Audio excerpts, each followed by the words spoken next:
Can a young ninja make money anymore?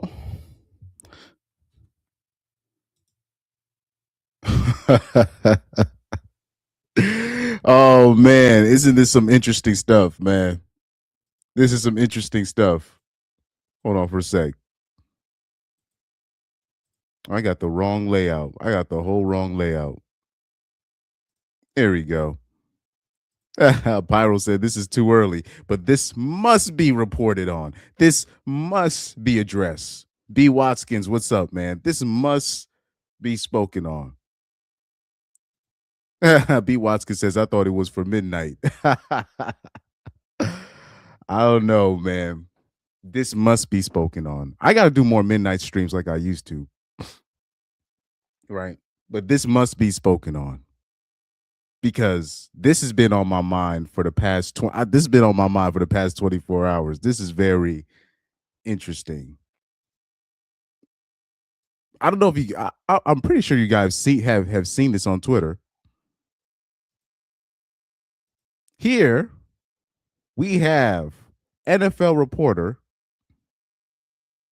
Let me see if I can close these ads out. We have NFL reporter Dianna Russini caught holding hands at a luxury hotel with Mike Vrabel, right? Patriots head coach Mike Vrabel. This is interesting.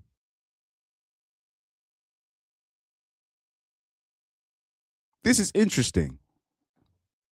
Here we had all this news about the Eagles and how they're in turmoil and all this nonsense. One of AJ Brown's biggest sources, right? Dianna Russini. People thinking the Eagles are in these. No. Is this bish? Now all of a sudden AJ Brown is rumored to be traded to the Patriots. Now we see this photo come out. It all makes sense now. Now, the reason why I'm using this story, I hope people understand this is how most of these female reporters get their stories. Most of them. Even the ones you don't think, even the females that you think are doing it, they're doing it. It's the ones that we think are doing it that they're not doing it. Oh man. B. Watson says YNs, even when they try to do good and be smart, they get shamed by society. There's just no country for young men. This is true. This is very true. What's happening right now is you have men thinking they're getting one up on each other in the dating market.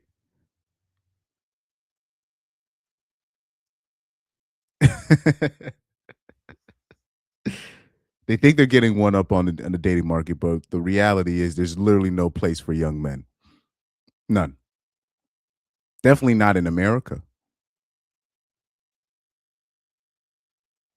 So it's really interesting how that turns out. You have men trying to shame you. Like if a man has a dating strategy, you'll have another man talk down on it.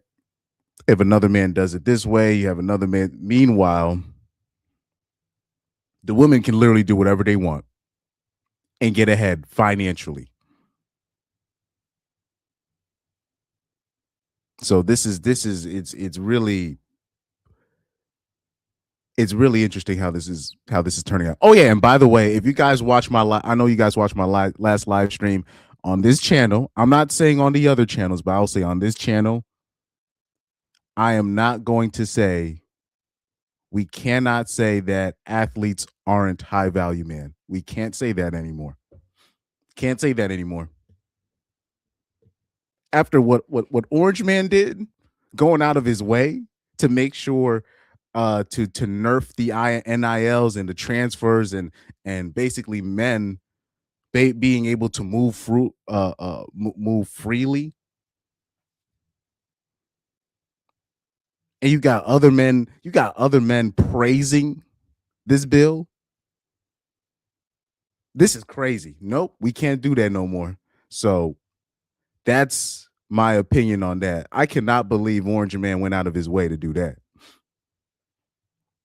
So this is, I can't, I can't even respect that. Meanwhile, bitches can be strippers. They can start OnlyFans at 18.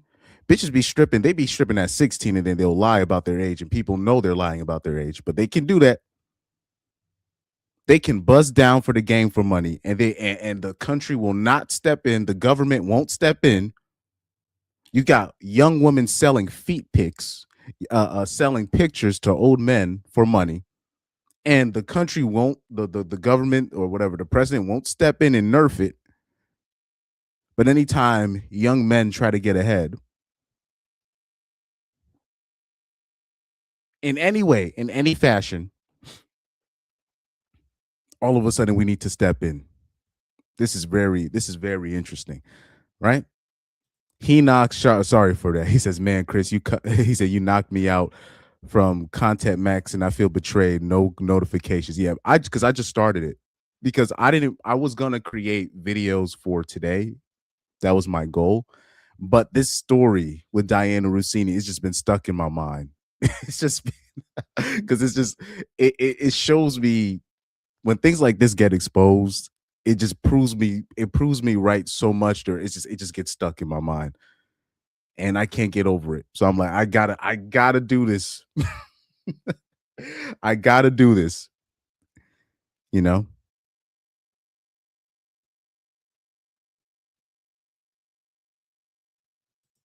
Oh, okay. Wait, hold on. Let me read this chat first. B. Watkins says, I mean, if I was a 6'5" giga Chad, I'd rather go to college for 8 years, get a degree, and make money off the NCAA and bring pride to my school, more honoring that. I feel you. B. Watkins also says, I watched your last stream briefly, but I will be honest, I think my channel comment didn't go through. And he also says the issue is with these sports ball haters is that they don't see the symbolic and tribal value and honor of representing your city or school with physical prowess and God given birthright. I'm just tired of people acting like it's not. We can't say sports aren't important, and technically they're not wrong, but you can't say it's not important. We should focus on other things, which we should, but then at the end of the day, we want them to play for free. We also, if they decide to get money, they find a way to get money off of monetizing their talents. All of a sudden, we're trying to nerf it, but then at the same time, we're not going to do nothing about OnlyFans. We're not going to do nothing about Fansly, right? And all these other sites where women can monetize themselves. But men can't play sports and make money off of it because they're too quote unquote too young to do so. They don't know what they're doing. These hoes don't know what they're doing, but we still let them get their money. It's really interesting, and it really shows you who are the real patronizers of these OnlyFans girls. Who's giving them their money? So now we know who's giving them their money. It's not these. I told you, it's not the incels giving them the OnlyFans girls their money.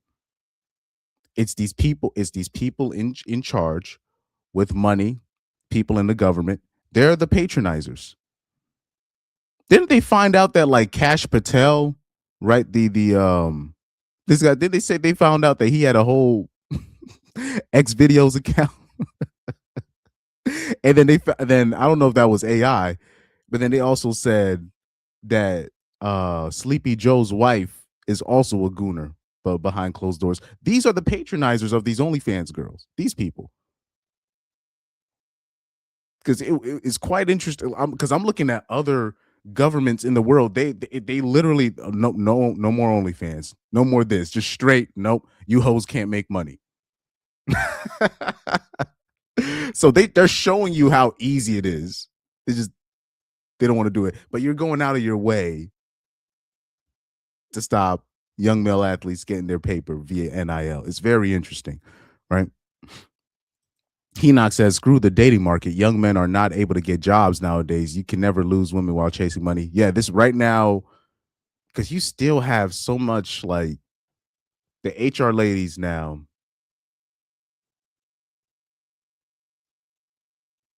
Aaron Clary was right. They're just demonic. I even go hold you. These people that are in charge of the hiring, the recruiting, they're just straight out blanking out young men.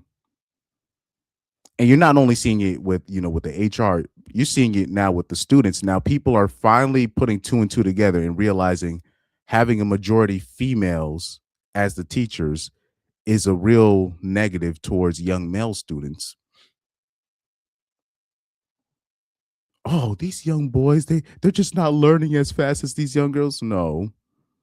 Because you have primarily female teachers, they show preferential treatment to the female students.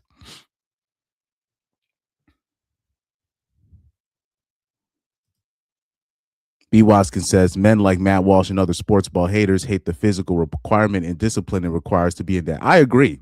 It's straight player hating. Straight player hating.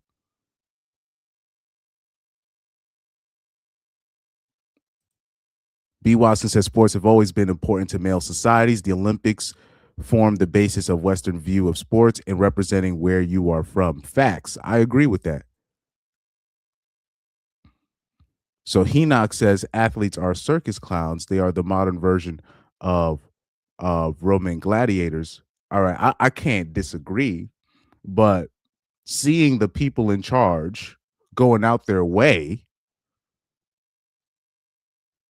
I'm talking about going out their way to make sure they don't make no money. Like I can't be. I'm not for that.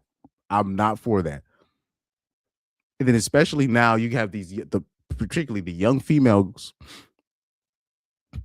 And by the way, these are the same politicians. When it's time to be PC, they will start saying, "Oh yeah, well, female athletes should get some money, and they need to get more money." But then at the same time, trying to shut down young male athletes from getting money. Something's up with that. B. Watkins, oh, I like this comment right here. B. Watkins says, same sports ball haters will simp for Alyssa Liu bringing glory with their 2 gold medals in the Olympics. They fail to see their own hypocrisy. Like I said, I'm starting to see what it is, in my opinion, especially for the past 2 years. I've really just come to the conclusion it's pure player hating. Because in one breath we will say we don't care about female sports, but then in another breath we're praising Alyssa Liu for just being a normal chick. And it's no disrespect to her. I don't know her personally, but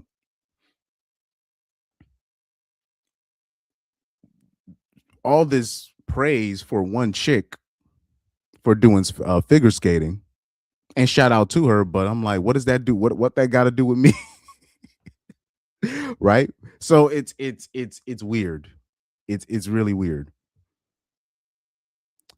Pyro says the best men can do is make content too on YouTube so they can make more money, like Ocho. Like, that's why, I try not to OD shit on other content creators.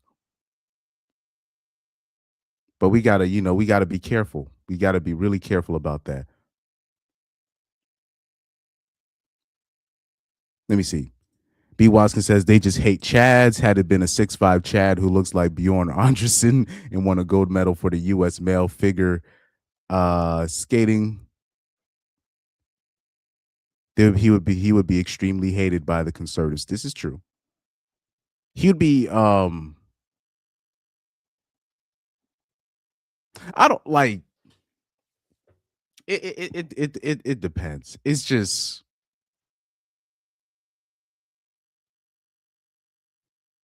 I just don't like what we're doing. You know what I mean? I just don't like me personally. I just don't like the unfairness of it. We'll praise Alyssa Liu, but then at the same time we're getting in the we got young male athletes doing NIL. They're not doing nothing illegal. They're playing sports. Yeah, they're transferring at a, they're doing too much transfers and all this stuff. They're taking advantage of the system, but they're not breaking the law. They're doing what they do best. A lot of them what they do best. Let them be the guinea pigs of the NIL, the transfer system. Let them learn, let them live and learn from that. And then once that beginning cycle of that period is over, now that they know the ups and downs of it, then they can teach the younger men coming up, okay, this is how NIL works. Okay, maybe you shouldn't transfer all 3 years of school for more money. You should do it like this. We should do contracts instead. We should do so. But you got the government coming in and then like, oh no, you guys, okay, you guys can't transfer anymore and you can't do this. And nah, I don't like that. I don't like that. Oh man. Oh yeah, Reaper Rel is in the chat. So let's go back to Dianna Russini. This is some interesting stuff right here. Shout out to this YouTube channel. Shout out to this YouTube channel right here, to the Philly Talk podcast. This is some interesting stuff, man. Reaper Rail said, this is wild. She was talking ish about her husband liking and being too invested into football. So that's another thing that we're going to have to pay attention to. So Dianna Russini was sitting there getting her cheeks clapped by Coach Vrabel for inside information, which isn't uncommon. And then on top of that, people on Twitter, people on social media found old videos of Dianna Russini talking about how her husband is an Eagles fan. And that she hates basically anything about the Eagles because that's related to her husband. So here we have a reporter out of spite creating room. It's because now that we see the conflict of interest, her having an affair with a Patriots head coach, but then she hates the Eagles because of her husband.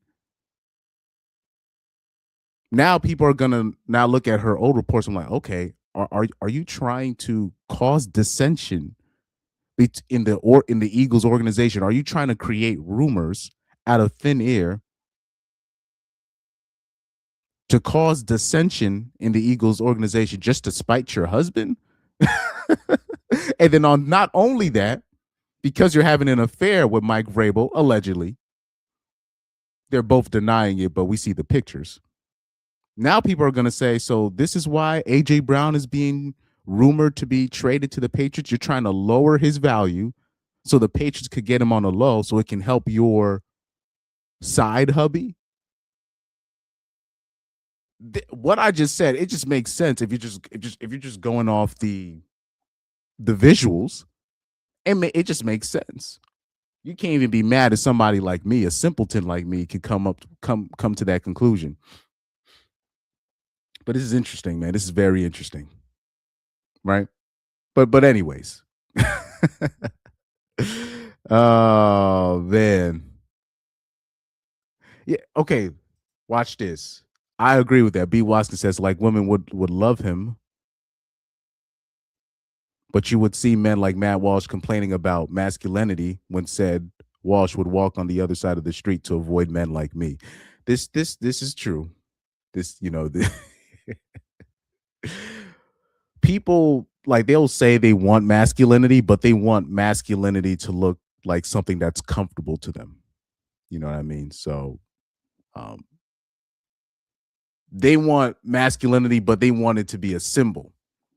So they have somebody in mind when they're picturing masculinity and what it should look like, who their superheroes should look like. But if we're going down that road, that leads down to a very, dangerous, road of player hating, leaving people out. You know what I mean? Like I can't get behind that. Mind you, I think that me personally, I think I don't even think, if you ask me personally, I'm of the belief that I don't think most black men, specifically black men, should not be playing American football. I think American black men need to be playing other sports than just playing basketball and football. I think black men need to be doing other sports, me personally, right? But that doesn't mean I'm going to go out and I think they're actually not smart and like they're not. How do I say this without being disrespectful? I think it's very dumb of black men to continue to play American football while the owners have told you what they thought about you and you still continue to play American football. That's really my personal belief, but that doesn't mean I'm going to go out my way and just be like anything that a black man playing American football, I'm just going to dismiss what they're doing because they're playing American football. I'm not going to do that. I'm not going to do that, right? But anyway.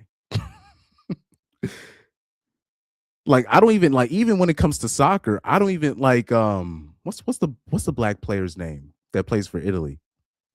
Moise Keane, right? He caught a lot of flack because he didn't score the second goal that would have helped Italy qualify for the World Cup. And people were complaining about Moise Keane being, quote unquote, racially abused. And I said, look, you shouldn't have been playing for Italy in the first place. Balotelli played for Italy you had like an example of a black person playing for Italy and being shitted on.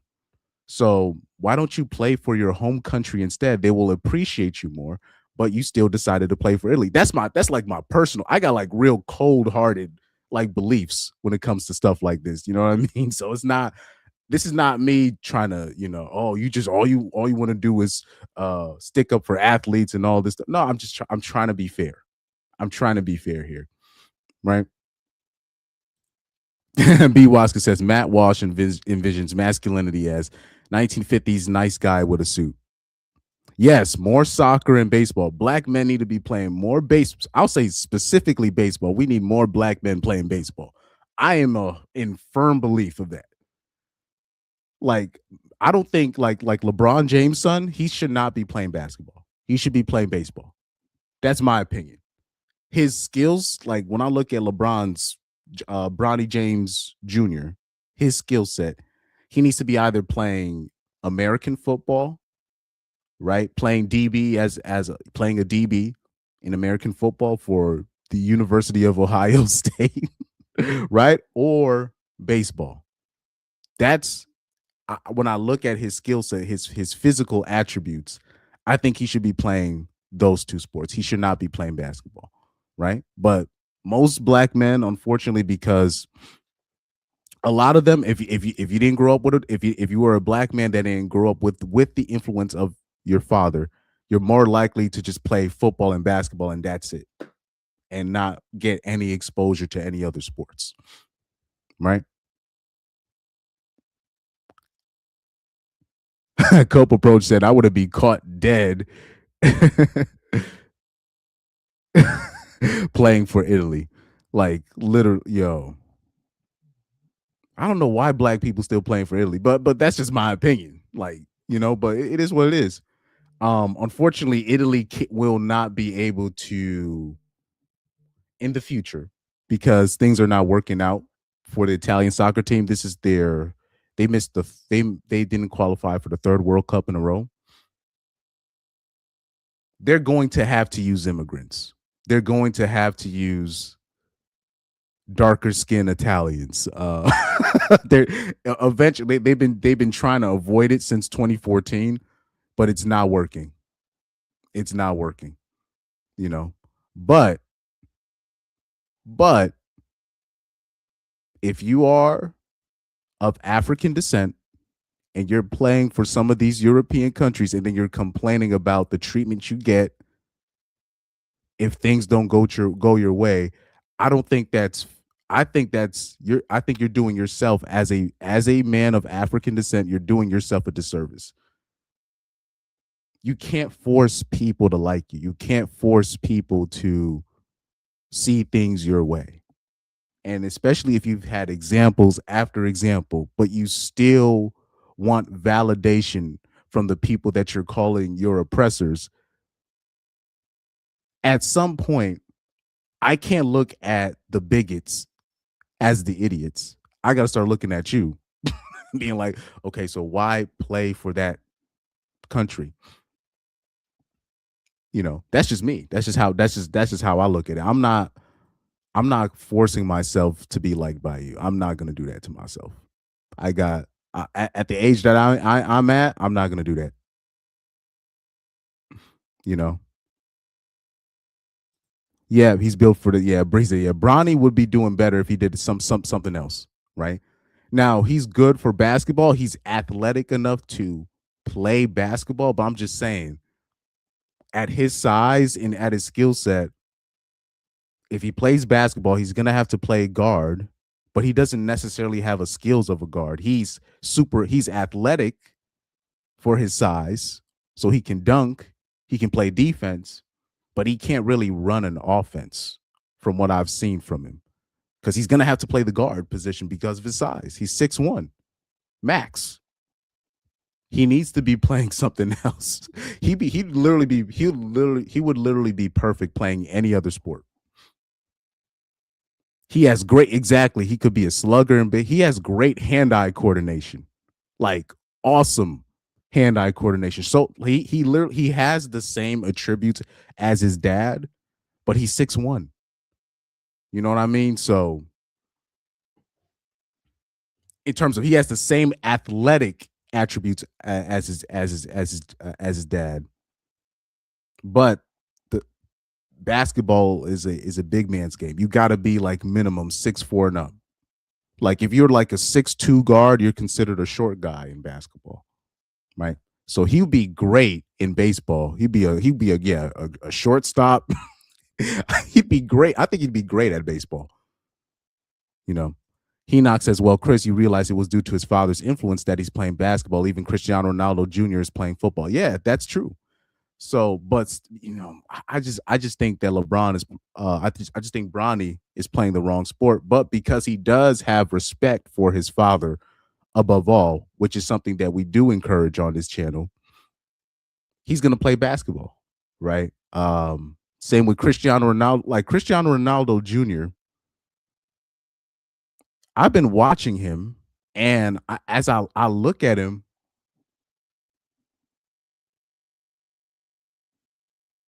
because the way Cristiano Ronaldo's son is growing, his son is growing at a rapid rate. He's like, people are telling me that he's already 6'2", 6'3" already.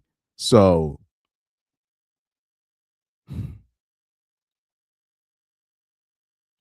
when I look at CR7's son, I'm not gonna say he can't play soccer, but it's like they're just because those with Ronaldo's son, right, and LeBron's son, they're trying to continue the family legacy by playing the sport that their father played.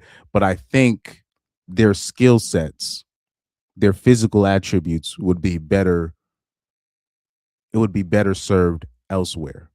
If they really wanted to maximize their sports legacy. You know, but I think I really feel like Bronny. So Cope Approach says he would be a good cornerback, even a running back, if he was training for that.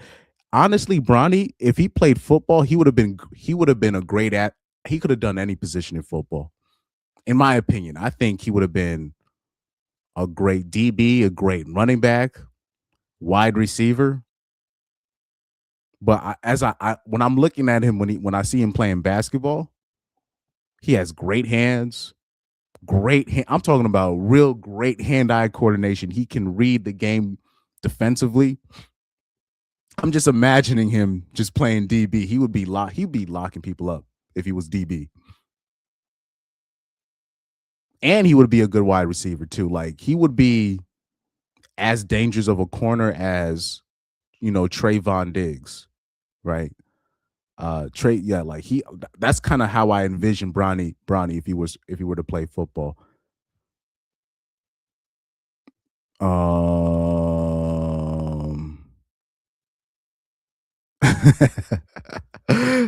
I read that comment, Pyro. Yeah, I agree. Yeah. Yeah, 6'1". It's just basketball is a big man's game, man. It's a big man's game. B. Waskin says it's the reason Cesar Chavez Jr. Yeah. He didn't become a great boxer like his old man. I agree. I agree. Also, I feel who I feel the one basketball player that I do feel bad for is that the white dude, I'm blanking on his name. The white dude that's in the G League, he's like averaging like the points. What's the white dude's name in the G League? That for some reason he's also like the NBA dunk contest champion. I'm blanking on his name right now. No. He's playing right now. No, not yeah, Mac McClung from the dunk contest. He's like right now. They're saying like he's averaging like a crazy amount, and then like he had like a game just recently where he had like 59 points, and he just will not get a shot.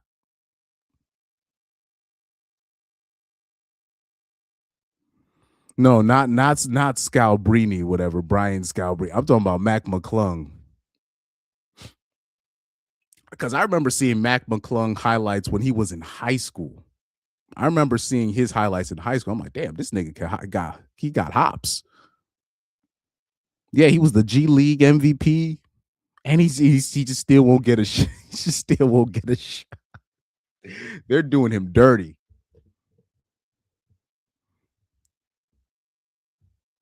That's probably one guy I feel bad for. But yeah. But anyways, let's get back to Dianna Russini though. This is very interesting. Shout out to this channel right here. I forgot what is going on, everybody. The Philly Talk podcast. He's going to talk about this situation right here. Go by Philly Mike, and it's the Philly Talk podcast. Today we got a live stream because someone was caught live red-handed. Well, in 4K, not live, but in 4K. And it all comes back to the AJ Brown trade rumors. And again, I'm not saying that they're 100% false. How he literally said we're open to calls. But this confirms that the suspicion between every other reporter talking about AJ Brown and Dianna Russini is much different.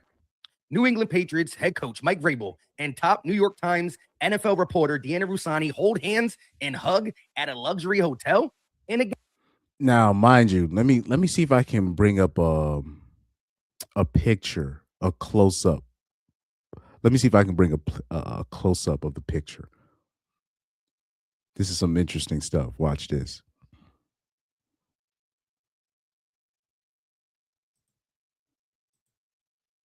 B. Watson says, to be fair, being in the NBA is an achievement of itself, but the issue is you are going toe to toe with people in your league and miles above you. Yeah. But I'm looking at the numbers. You know what I mean? And maybe I'm missing something. Maybe he's not doing that well with the competition in practice, But it is what it is, because there was a time. Remember when people thought Jeremy Lin was like going to be the next thing, but he never was really like. His success was because he came out of nowhere. Nobody saw him coming. But I remember seeing the game where he got locked down by Mario Chalmers. I was like, oh man, he's not what I thought he was. I was like, ah, man. He got put on lock and key by Mario Chalmers. And basically the rest of that 2012 season, he was not average, but he showed that he belonged in the NBA, but he wasn't going to be this superstar that we thought Lynn's sanity was going to be. But anyways, if we look at this picture right here, do you know what people were saying on Twitter? It was so interesting. When this picture got leaked with Mike Vrabel and Dianna Russini, it was simps. I'm not talking about women. It was male simps saying this doesn't prove nothing. Why are we putting this on Dianna Russini? This isn't proof of an affair happening. I'm like, bruh, if you had a wife, right? And she was an NFL reporter or a sports reporter, and you caught her having pictures with any NFL coach like this, what would your reaction be? What? Come on. I was seeing that all over Twitter.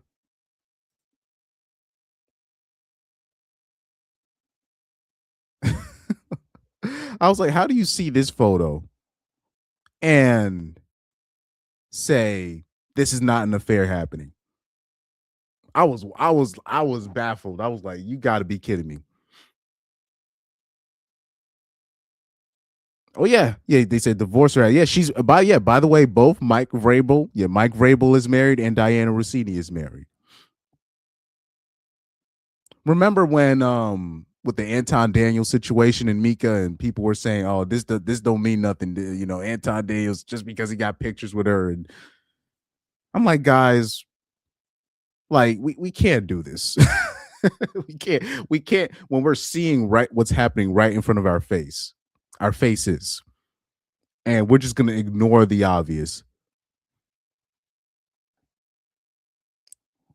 I'm like, what? You need to see a picture of them like full out French kissing for you to confirm that they're cheating, whether or not that they're cheating. Come on, man. Come on, man.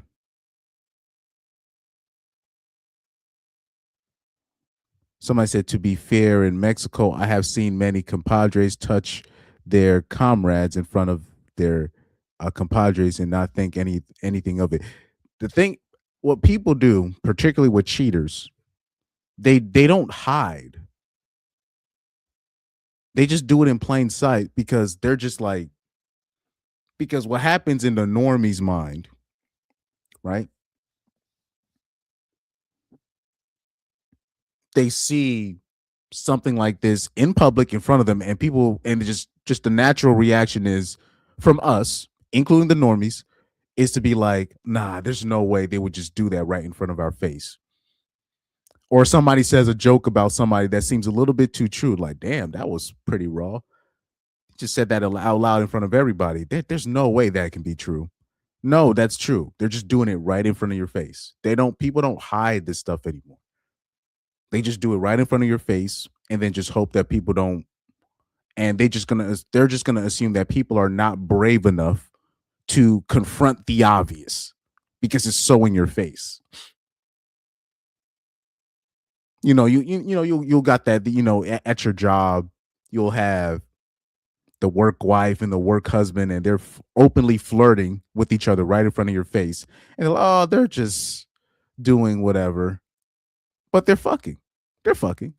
They're just doing it right in front of your face just to make it like, oh, there's no way they would do it right in front of your face. They're fucking. It's a good assumption. It's not unfair to make the assumption that they are fucking.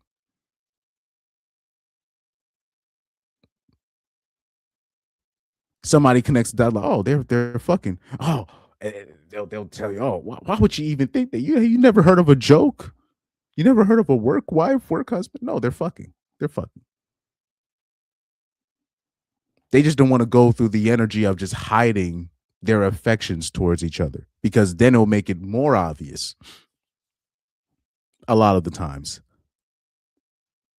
Henoch says, if that was my wife, I automatically take it as me being cucked. Yeah, if that happened to me and I had a wife and I saw pictures of her with another man like this in any industry, I would just pack my bags and leave. Or I would lock her, if it was my house that I paid for, I'm locking her outside the house. You gotta explain yourself for these photos. By the way, if for some of the women that are okay with this, even though that's not what I saw on Twitter, I saw most of the women like, nah, this is not a good look from what I saw, right?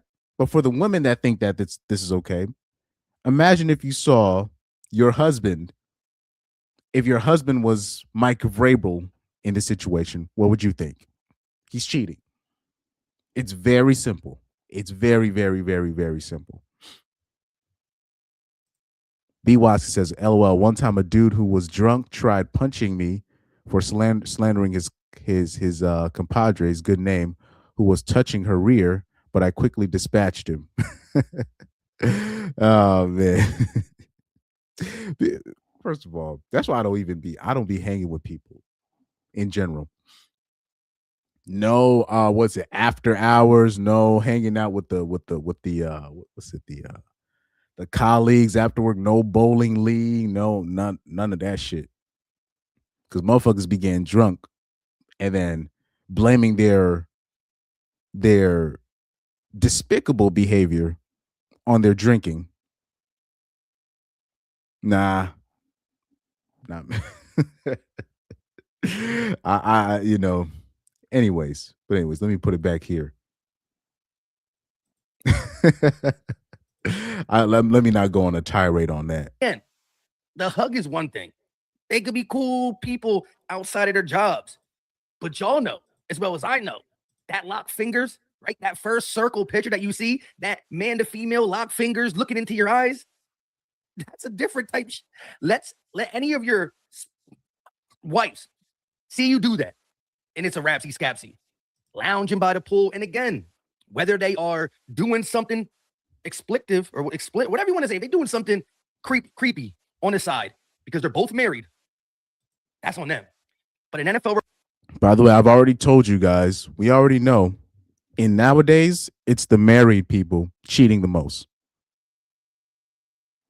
Doing the most, well, not necessarily cheating the most, well, obviously cheating, meaning it's the married ones having the most sex in terms of outside of their situation.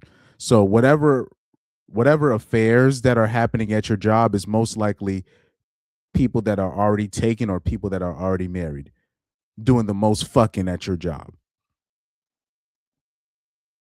It's not necessarily the single ladies doing the most. It's the married women, and it's usually the taken men doing the most when it comes to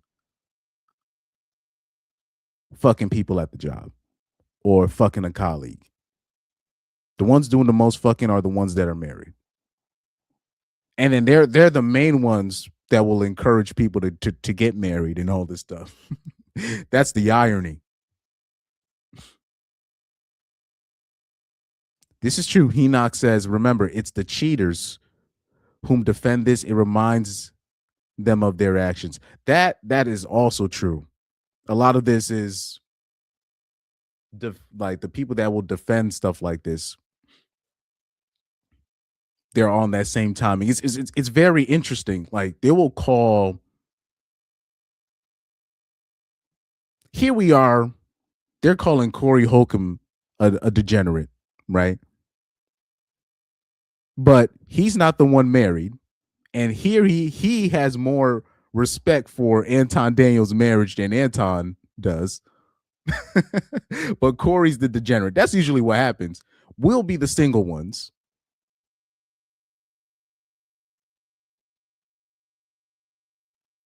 I'm talking about we'll be the single ones. But then we'll see our married colleagues doing the most. And once confronted with the behavior, we'll be like, aren't you married? Or even if they're not married, it'll be a colleague we know. They're taken and they're fucking somebody else. But we're the degenerates. But Gen Z, Gen Z men are the degenerates, or Gen Z girls are the degenerates. Meanwhile, their millennial colleagues that are married and taken are doing the most. And besides, the Gen Z women that are doing the most fornicating are the ones that already got two baby daddies, the ones that are already taken. It's not the Gen Z single. It's not the Gen Z single girls. Watch this. I told you guys this before. Some of you might have missed it. Out of all the jobs I've done, every young female ages 18 through even the older chicks, but I'll say every young female that I worked with in my, I'll say, my first two jobs, every young female that I worked with that had a boyfriend, they were fucking somebody else. Most of them were fucking somebody else at the job. Every single one. Even the ones that I thought weren't doing it, they were fucking somebody else, and most of them was at the job. Every young female, ages 18 through, let's say, 25, they were fucking somebody else, and it's usually was somebody at the job. I'm telling this is what I saw. Oh, because you just working with these types of people. No, white, black, Hispanic, even the lesbian bitches. Even the lesbian bitches. I knew of one couple where, and I told Ainsley on this about this on air. Ainsley and Ainsley was like, "No, she was such a sweetheart." Nah. So what happened? We had a lesbian couple when I worked with Ainsley back in the day. There was a lesbian couple that we worked with. Now the stud, the more masculine stud, she wasn't fucking with somebody else as far as I knew, but her girlfriend at the time, the lights, well, let me see that stuff. The more feminine girl, right? She was an escort. And people didn't know this. Now, how I came across this information, look, a lot of the times it's not that you discover something, a lot of the times people snitch on themselves. That's all I'm gonna say. A lot of the times people just snitch on themselves and they think people are not listening. And when your phone is going off, sometimes people be watching what's on your phone. And I'm gonna just leave it at that. I used to be amazed at some of the stuff that like you come across a female's phone, or hey, hold my phone for a second. So and like I said, I'm gonna leave it at that. Watch my phone for a second. My shit gonna charge. All right. Chris, can I use your charger? Okay. To clip. Boom. What time you available tonight? Huh? Just, you look at this shit. You're like, what the fuck? Yikes. Like, what the fuck she mean by that? Man. Mind you, that girl was a sweetheart, right? Very nice. But she had all the red flags were kind of already on her. So she was light skinned, right? We already know a lot of these light skinned chicks be crazy as hell. Tattoos. She had them what are those earrings called? What's those earrings called? Not it's like anyway, I don't know what to say. It's like these layered earrings that you put in your ear. She had one of them types of chick, but she just looked like an unstable, the average pretty unstable light skinned chick. Right? Is it gauge piercings? It's like a specific piercing that she had. Let me see. Let me search that up. Gauge piercing. It's not it's not necessarily that. It was something like that, but there's something inside of that gauge piercing to like layer it to make it solid. I don't know what piercing that's called, but it's basically that's something that like all the emos have. So it's not necessarily this, right? It's not necessarily this. It's close, but it's like this. Yeah, it's basically something like this. Let me see if I can open this image in a new tab. The piercings that she had was something like this, but that hole was filled, right? So the earring, I think that still qualifies as gauge piercings, but that's the type of piercing she had. She had one of those. She had all the signs. Like she had all the unstable signs, but because she was pretty and she was light skinned, you would have never thought that she was out here getting her cheeks clapped for money. And a lot of women that do that kind of stuff, a lot of them are lesbians. A lot of them. I'm not going to say most. A lot of them are lesbians. They have, lesbian partners at home, and then they'll do porn on the side, or they'll sell punani on the side. Two things can be true, right? So it's very interesting the type of hoes you'll work with. But anyways, Ainsley was he was like, Ainsley was like, no, there's no way. I'm like, bro, I swear on my mom. I swear on my mom. She sell pussy. That bitch I'm talking about, she sell pussy. And I'm gonna just leave it at that. On my mama. She sell pussy. Like, for real. I don't know. I don't have any other leverage to give y'all, but yes. But it's a lot of lesbians doing that. They're doing porn on the side, or they're selling punani on the side.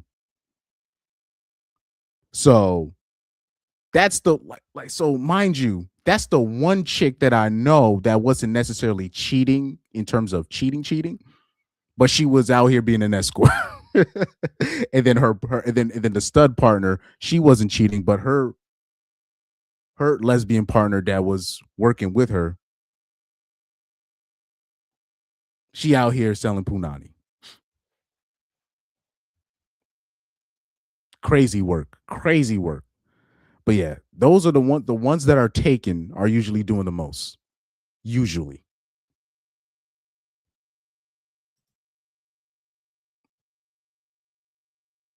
Let me see. I don't know if I can find the statement, because they had like a shared statement to the reports of the alleged encounter. And by the way, I bet you Howie, whoever the GM for the Eagles, I bet you Howie Roseman, I'm pretty sure he hired a private investigator to follow Dianna Russini to see what she was doing. I bet you that's how they got those photos. Somebody part of the Eagles organization, they're like, nah, there's too many leaks. Something's up. Something's up with this bitch. I'm gonna hire somebody to follow. I'm gonna hire somebody to follow this bitch, and we gonna see what's up. And that's how they got this photo. How much you want to bet? Probably not Howie Roseman, but somebody part of the Eagles organization was like, we gonna hire a PI, and we gonna follow Dianna Russini, because she was one of AJ Brown's biggest source, one of the biggest sources when it comes to that situation with AJ Brown and his unhappiness with the team and all this. This is some interesting stuff, man. A reporter who's supposed to cover all 32 teams the same, who pushed the agenda for the Eagles to trade AJ Brown more than anybody, who won WIP Insider, Philadelphia Insider of the Year, was given to this person for the nonstop AJ Brown reporting. Oh yeah, by the way, shout out to Garrett Grant in the chat. I do want to apologize, because you were right. There was an agenda. There was every team are going to say there was an agenda against them, but there was an agenda. And Dianna Russini was definitely part of the agenda. So I do have to apologize on that. You were right on that. So that wasn't just because it explains everything now. It explains all the drama with AJ. It explains everything. He says ski mask Howie is a gangster. That's like if Howie Roseman was the one that hired the PI on Dianna Russini, my respect for him has gone through the roof, because I already have massive respect for Howie Roseman as a talent evaluator. But if he set this up, I need this nigga as my friend. Fuck all that. I need this guy as my friend. What happens is guys like that, guys like Howie, people will be afraid to be close with him, because everybody be doing dirt. Everybody be doing dirt, right? So for example, my dirt would just be, look, Sometimes I be okay. I'll keep it a buck with you guys. When it comes to inviting women over or going to certain women's house, sometimes sorry, I'm not gonna say sometimes. I'm gonna be honest with you. A lot of the times I be messing with them Latina bitches or them light skinned bitches that I know I'm not supposed to be messing with. But because we have a chemistry or some sexual chemistry or a connection, I will take the risk, quote unquote. And yes, I have taken the I remember I told Chronic in I think 2023 or 2024, I told him, I was like, look, I eliminated fat bitches, and I did. I did. But I still be messing with some of them Latinas from time to time. And I shouldn't be doing that. I still be at times, I'll be messing with some of them unstable light skinned bitches from time to time. Still do that. So that would be the dirt. that would be my dirt. I be messing with bitches I know I have no business messing with from time to time. That's my dirt. So people are out here living dirty. They don't want people to find out.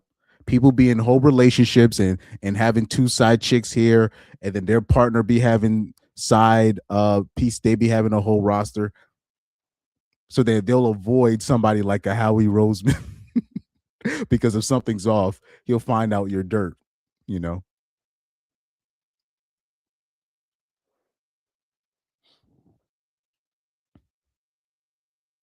But shout out to Howie Roseman. Garrett Grant said, "All good, Chris. I was trying to figure out why was everyone reporting on the Eagles with 31 other teams with their own issues." Nah, that's true. Like there was always something to it. I I came to my conclusion at the time was, look, maybe there is something there.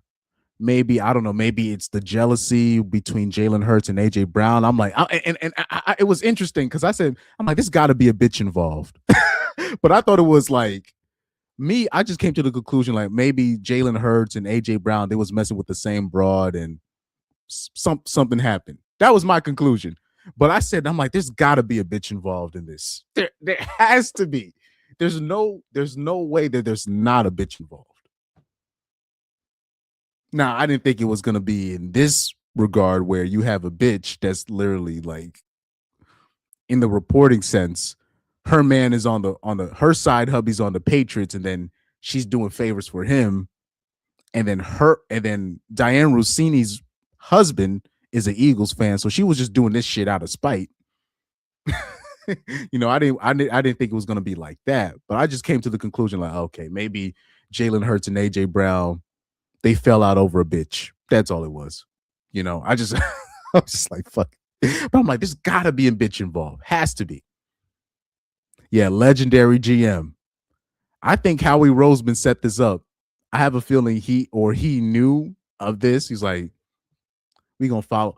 They're like, okay, who's one of AJ Brown's sources? But we go follow these bitches. We go follow these people. How do you think you'll have like certain teams? It'll be like a certain player that's on a hot streak. He's playing well. Then all of a sudden, they get a SA allegation put on them out of nowhere, or something happens. They get caught. It's because you have teams. They will hire private investigators to find dirt on other people. It's a cold game. Shout out to Howie. Sorry, my bad. Shout out to Howie Roseman. Let me put some respect on his name. He said, "Oh, Chris, no. Look, man. Did I show you guys my type? Did I tell you guys what my type was sometimes? Let me see. Because I like to say that I don't have a type, but unfortunately, will I will slip. I will definitely slip from time to time. I think I told you guys what my type is sometimes. Oh man. I think I told you guys, but I don't know if you guys remember. And I think some people were shocked, but I'm just like, I don't know. But anyways, let me not even go back. Let me not go back on that. I got to do better. And over the past 2 years, I think, me personally, I think my life has been easier in terms of less drama. You know, being with. I'm looking at Pyro's comment. He said, "Chris, we remember." But it's been a lot easier just dealing, just keeping it simple. Because I used to give people an equal playing field, but now when I just start prioritizing, okay, let me just white chicks, just Asian chicks, maybe some African chicks here and there, but try to just stick with, and if I am gonna deal with Latina chicks, just deal with chicks that where they weren't born here, right? And try to run a strict program. But sometimes I go for the easy lay. Sometimes I will go for the easy lay, right? It hasn't been as constant because I've been a lot more disciplined in this past year, but you might catch me out sometimes with one of these bitches. Do I still got that photo? You might catch me out sometimes with one of these bitches. Be like, Chris, no. Sometimes I fuck up, right?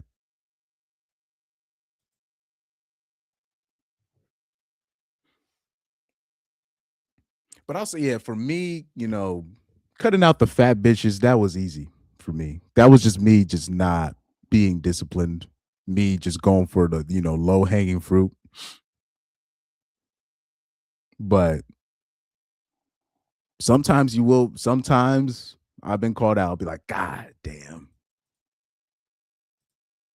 And bitches like this will be cool sometimes, but only for a very short amount of time. So yeah, for me, I just think my life is easier if when I just go, I get cooked. And I'm not talking about any just old white chick. When I get a white girl that grew up in the suburbs, that's just whatever. She's cool. Boom, boom, boom. She's in college. She's not trying to look for anything crazy, but she just want to fuck with me a little bit. And then it's a clean break, right? A clean break. Same with some Asian chicks, right? Some Asian chicks, right? My life is a lot more stable when I'm just dealing with those types. But when I'm dealing with, unfortunately, Black and Latina women, yeah, the sex will be good, but it'll be like my life is not stable. So it's just like, because when I'm messing with people like that, it's just like, yeah, the sex is good, but then all of a sudden, oh yeah, my stalker. Then all of a sudden, I get somebody's following me on IG. Some new person find my music account, and I'm like, who the fuck is this? Oh, that's my, that's my BF. That's my. I'm like, oh, never mind. I can't do this. I remember one chick I was with. I think what's this? What's this? No, this was actually 2024. This was 2024. 2024 doesn't even seem that long ago. But anyways, she tried to hit me up with that nonsense. Oh, I have a boyfriend right now. But she didn't say stop texting me. She just wanted to see my reaction. And that's how I knew I grew as a person. I was just like, oh, you got a boyfriend? Okay, that's cool. No worries about it. All of a sudden, I get something from a loved one. Oh, Chris he doesn't put no effort in. He doesn't fight for his girl. I'm like, what? We wasn't even together. I was like, the as soon as I heard that, I was like, you know what? No mas. Can't do it. I was just like, never mind. I ain't finna do this. These will be, I'm talking about regular chicks. These are like fives, 5 out of 10s, 4 out of 10s, 6 out of 10s, max. And having full blown rosters and all this shit. I'm like, I'm not gonna do all, please. I ain't gonna do all of that. B. Watkins says it's all right, Chris. Chronic will go on monologues about how he doesn't even know what zimping is as a concept, and then 5 minutes later, simp for Alyssa Liu and how he wants to protect and provide.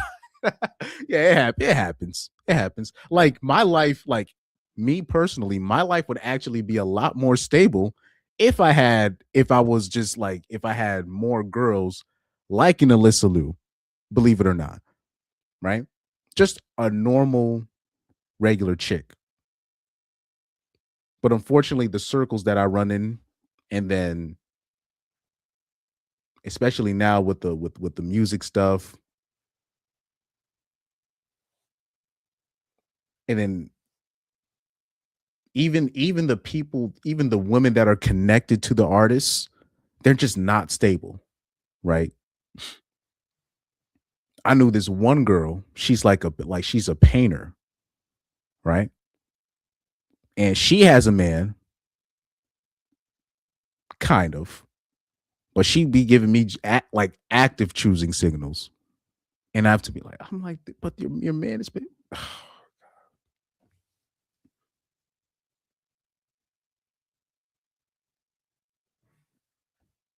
I'm like, damn. I'm like, how many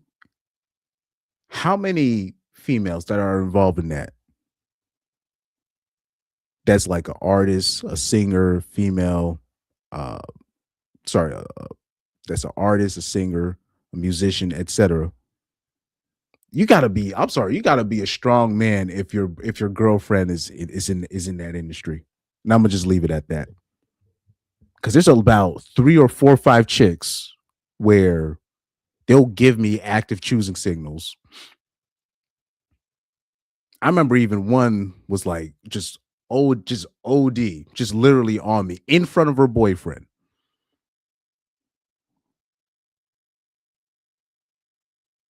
And he just can't do anything. He can't do anything about it. Because we just, we're just doing a little bit. We're just nah, man. You gotta be a strong man. I'm talking about if your girl is a singer, oh hell no. Or even I'll say even sports, even certain sports, you got to be a strong man if you're if your woman is doing certain sports.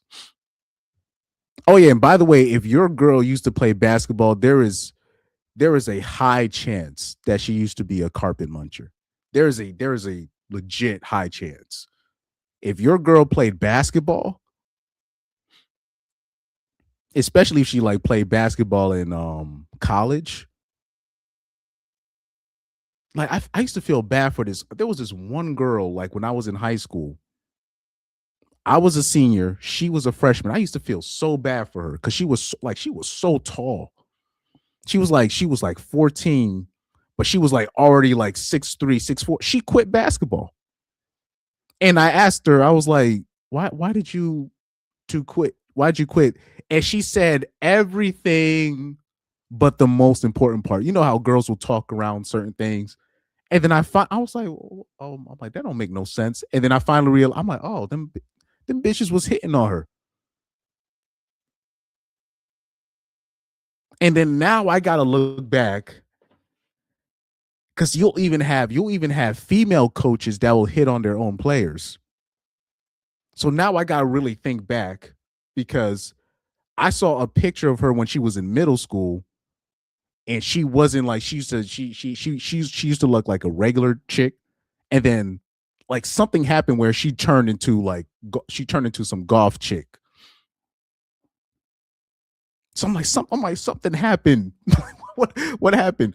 Man, she probably was coming. She probably went to like one of these recruiting trips, one of these trips, or she probably had one of them teammates, and she probably got molested by one of them females. It's a whole like when it comes to female basketball, it's be straight. These are like straight lesbian gangsters. they will just they'll have cliques. They'll have cliques on the team. They'll have certain girls that are girlfriends with each other and stuff. And then like if you're a coach of that, you got to keep track.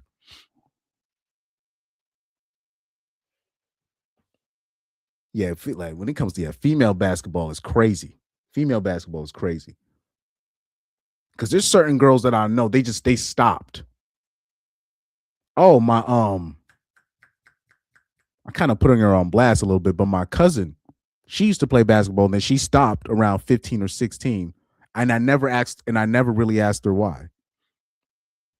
I never really asked her why. But I think it's the lesbian shit, dog. I that's just my opinion because she's like my cousin, she's straight, like she's super straight. But I think it's because of that lesbian shit, man. Like when you see like certain tall, I'm talking about tall females where they used to play basketball and then they'll just stop. I'm like, what the fuck you stop for? You taller than everybody here.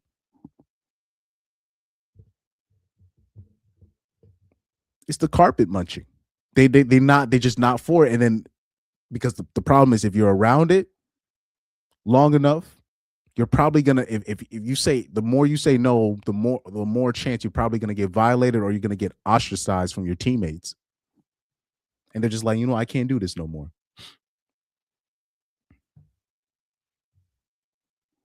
But anyways, let me go back. My bad for going on a rant there. B. Watson says I was like Karn in the Wrath of Karn. Awesome short story on YouTube. If you want to hear it, where he is tempted by a Slaanesh demon, but only remains pure to only having place for one thing in his heart. I think I've seen that. I think I've seen that. He says that yellow fever. You mean that you talking about the Asians or the light skinned chicks? Because my life is a lot more stable when I'm just dealing with white and Asian chicks. But when I'm like, that's why I try to, particularly when it comes to the Latinas, I try to cut that shit out. Like it's easy to say, oh yeah, I cut off the fat bitches, but are you disciplined enough to cut off them other chicks? The other chicks that everybody in the warehouse want to smash, but you smashing her. Everybody at the job want to smash this bitch, and then she give you the green light. Are you gonna? It's not as easy as you think, right?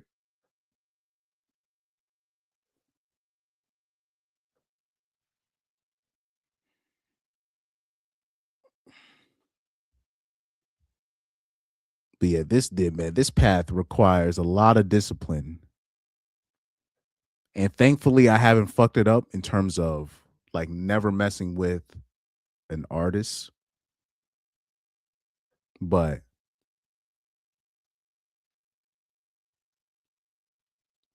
the more you put yourself around these situations, you're putting yourself in danger, especially if you got one of them female artists that you're working with and she's giving you active choosing signals. I'm talking about week by week giving you active choosing signals. If you put yourself in that situation with that work colleague or the artist or whatever situation that might be, it could be a female boss. If you don't quit that job or you don't put yourself in a different situation, you're inviting trouble.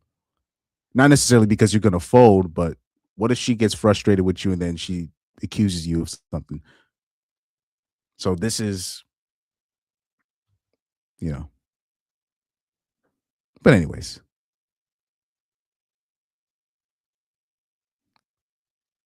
yeah, exactly. He says it's the reason why actors/actresses marriages don't last that long. It's just if you're dating an actress, you're dating a female actress, man, I would never. He knocks says I'm talking about the Asian chicks. I love me some some rice. I date Asian chicks. I like and just for the crowd, just for the people. When we talk about Asian chicks, we're talking about East Asian chicks. When people say that they like Asian chicks, we're never talking about Indian chicks. No disrespect to the Indian chicks. No disrespect to the Indian chicks. But when we're talking about Asian chicks, we're talking about East Asian, right? We're talking about Japanese, right? Vietnamese, Chinese, right? Oh man. Korean, right? That's what we're talking about. But anyways, And it was evident that she was pushing to go to New England. And you can say, well, maybe the Patriots want AJ and maybe the Eagles will listen if the offer's right. That's cool. But the nonstop second round talk, right? She saw wide receivers go for this, that, and the third. And she still continued to push the second round pick agenda. She continued to push it as the Patriots are the front runner. When the Rams were reportedly in the mix, she might have mentioned it, but she ain't push it the same way. And so it's just, what are we doing in today's NFL journalistic game? Like, to really be spotted at a luxury hotel when you're supposed to cover each team the same way, you can tell the agenda was there. If she keeps promoting AJ Brown's frustrated, promoting AJ Brown's going to be traded, wants to be traded, this, that, and the third, again, people said AJ Brown's not talking about, I want to be traded publicly because it will lower his trade value. When you got a supposed insider who is really good at her job and her word is her bond, and when you have credentials and you continue to push a narrative, that's leverage for the Patriots to be like, look, Dianna Russini got the inside scoop. Where's she getting it from? But that's how most of these things work. You have the teams, the organizations, they will put certain things out there so it could lower your value so they can get you on the cheap. So that's normal stuff. That's normal stuff. AJ wants out. We'll give you a second. I mean, what else do you want? Like, you going to keep a player who don't want to be there? So there was always, in the way she reporting it, leveraging the Patriots or another team's idea that AJ Brown's not worth what the Eagles want. Like, so there was just so much leverage trying to give to every team, but more importantly, the Patriots, off her reporting.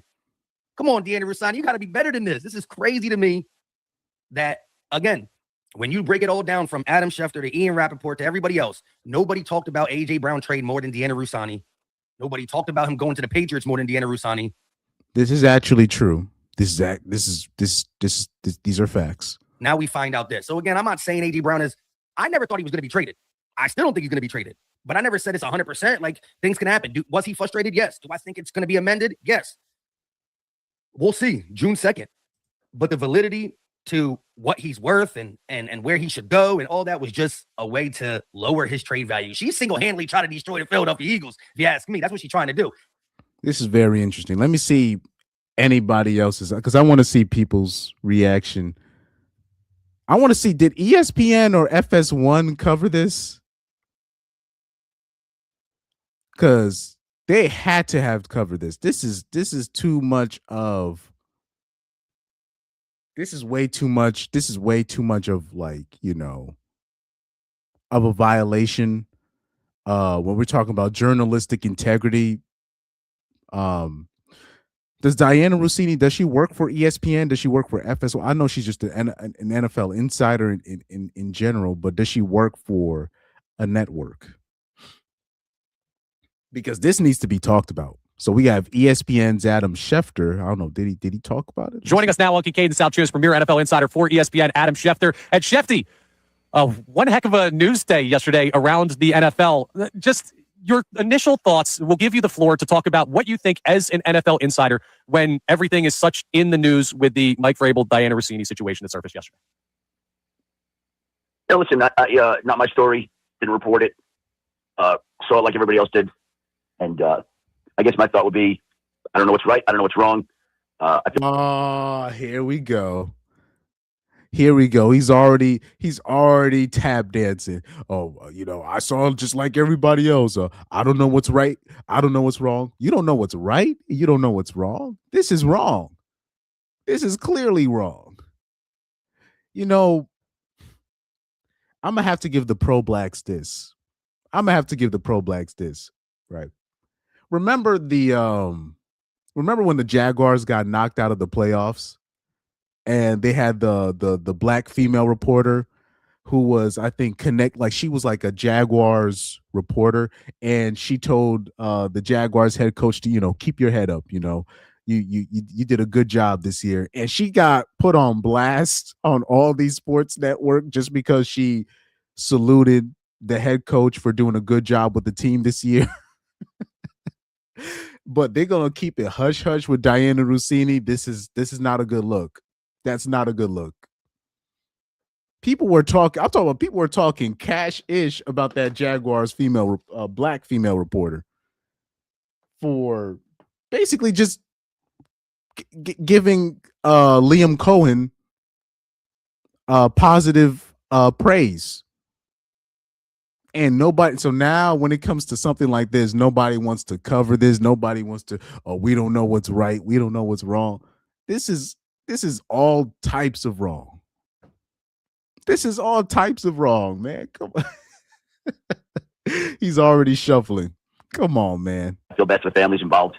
It's unfortunate. I know both individuals. And oh yeah, I know you know both individuals, but let's start. Come on, man. We gotta keep that same energy. We gotta start keeping that same energy, man.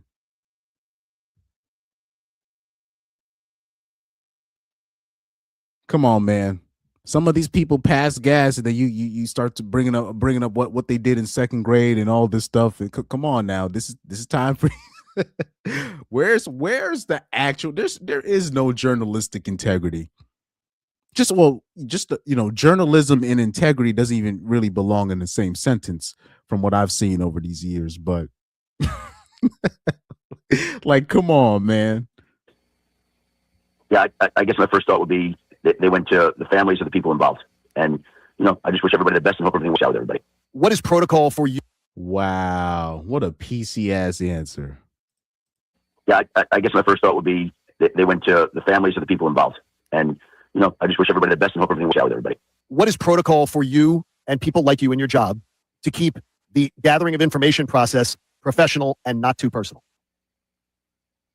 I can only speak to me, how I do it. Okay. That's all I'm going to do. Okay. Right? Like me. I'm not going to talk to my business, people, my business, me. So yeah, he's just refusing to answer the questions. This is crazy work. This is crazy work. So shout out to Josh Smith in the comment section. He says, does the media go to Jalen Hurts' family when they slander his name and disrespect him? This is like, come on now. Like when we say stuff about the athletes, do we think about their family?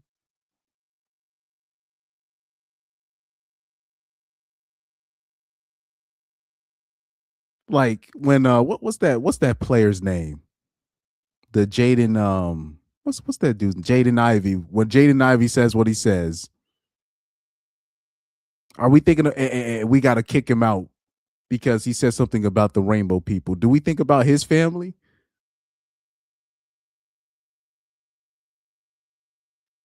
When we're making up these rumors about these athletes or other teams that we don't like, other coaches that we don't like,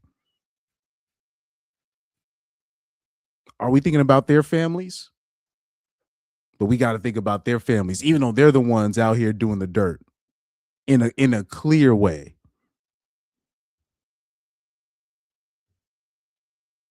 This is crazy, man. Come on. Me. I've done the job for 36 years covering the NFL. And I like to think I have strong professional relationships with many people. I don't think you do this as long as you do if you don't have that. So how you do that, everybody goes. Hold on. If Garrett Grant is still there, I bet you, because is this not even just an athlete thing? If this was Nick Sirianni, the Eagles head coach, caught with some reporter, this would be, I'm talking about front page. This would be front page news, bro. This wouldn't be just this wouldn't just be some online Twitter stuff or some YouTube stuff, threads. This will be, I'm talking about first thing on ESPN's thing. Nick Sirianni caught with oh yeah. How about if Taylor Rooks got caught with somebody? Fuck all that. If Taylor Rooks got caught with an athlete, holding hands with an athlete while being married, Taylor Rooks would have been put on blast. Yeah, Taylor Rooks and Nick Sirianni caught at a hotel. What? That would be the biggest news. That would be the news of the year. This is wild work, man. Yeah, so I'll say this. I'm going to have to give the Eagles fans a pass this year because clearly there was sabotage happening. Even though there's probably some other things going on with the Eagles, which it is what it is. But and I predict there will be more things that will go on with the Eagles. Just the natural. It's just the natural way of that business is. But I'm gonna give them a pass in this regard, where there's like legit evidence of people of the media having an agenda with a team. Like it's there's like proof. There's legit proof, undeniable proof that they were being sabotaged. This is wild work. B. Watkins says they'll try to sweep it under the rug, and if they do something about this and it doesn't go her way, she will accuse some dude of rape. This is also the danger. This is also something that I forget about this from time to time, where a lot of the times these big media outlets, they're not gonna outright put the female on blast because they're afraid of getting caught in some, lawsuit. Because then what if the bitch turns around and says, "Oh, I got taken advantage of, the power dynamics. I was graped. This is reactive grape." These bitches on TikTok, they be coming up with anything, right? Now, if she says that she's graped, then all the people that says that she was cheating, they can get in trouble and they can be held liable. So this is also a reason why a lot of these companies, that's why they don't be putting hoes on blast like that. So that's something that I always forget at times. Oh man. B. Watkins says a lot of hypocrisy between Simpsons, double standards. It's a journalist never had integrity. It's a lie to make the dudes who exposed Watergate look like heroes when they weren't.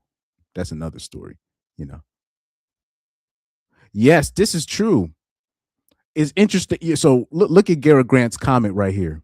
Let's pay attention to this. Garrett Grant says if this was Coach Sirianni, he would have been fired the minute the news broke on First Take. This is so true. People were asking for Nick Sirianni's job, like basically ever since Nick Sirianni became the head coach of the Eagles, you've had reporters basically asking for this man's job.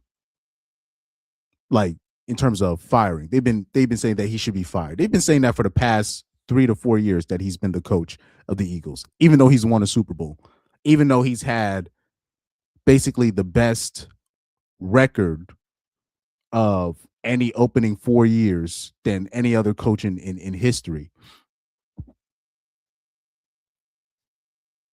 Coach Sirianni would have been fired just out of in terms of public pressure. But it's interesting. Vrabel doesn't look like he's going to get fired. I don't think he's going to get fired. I will be shocked if he get fired. This is very interesting, man. This is some interesting stuff. And yeah, if this was Sirianni, he would have been fired. It's crazy. Who's another coach that is like not well liked by the media? Who else is not well liked? Let me. I'm trying to think. I'm really trying to think who else would get fired.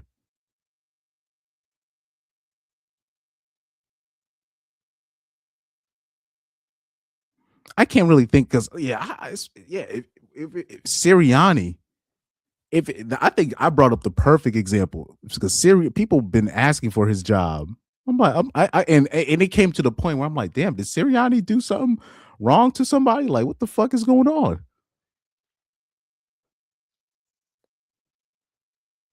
I don't get it, because particularly when it comes to the Eagles offense, how they performed this year, that's mostly on the OC, in my opinion. I don't even think that's really mostly on Jalen Hurts. I think that was the OC. What's his name? I think Patullo. I don't know what the OC's name was, but he was like a new OC. I just thought he did a terrible job with the talent that he had around him. But it seems like he got let off the hook, and most of the blame got put on Sirianni and Jalen Hurts. And to a lesser extent, AJ Brown. Yep, Colin Cowherd would have a field day on the Eagles for weeks. This is true. You already know what Colin Cowherd would have done. This is. Let me see if I can let me bring up this whole ass niggas, because Colin Cowherd, I can't stand this dude right here. Let me see. Colin Cowherd. Let me bring up an image. Let me bring up an image of this dude. See if I can find an image of him just talking. I can't. Let me see. Open image in new tab. This is Colin Cowherd on first. What's the, on my show, and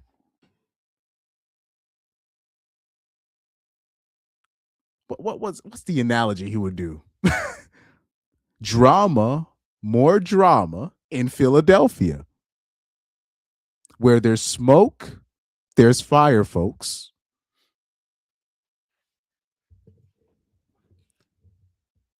Before the 2008 recession, he would pull up some obscure analogy to connect it to this. If you've watched The Big Short, there were warning signs. This is gonna collapse. This is gonna do this. Nobody believed. But in 2008, he would do some shit like that. I don't know. I don't have the best Colin Cowherd impression. That was basically a fail. I'm not gonna lie. But he would have done something like that. He would have been on the Eagles' ass for like weeks. I'm talking about shit, not weeks, months, really. Months. Up until basically up until opening day. He'll throw some shots here and there just to make sure people don't forget that something happened between Sirianni and let's say Taylor Rooks. This is crazy work, man. Garrett Grant said, facts, Kevin Petula was just too inexperienced for the role, and Jalen was just trying to salvage the BS for the whole season. Exactly.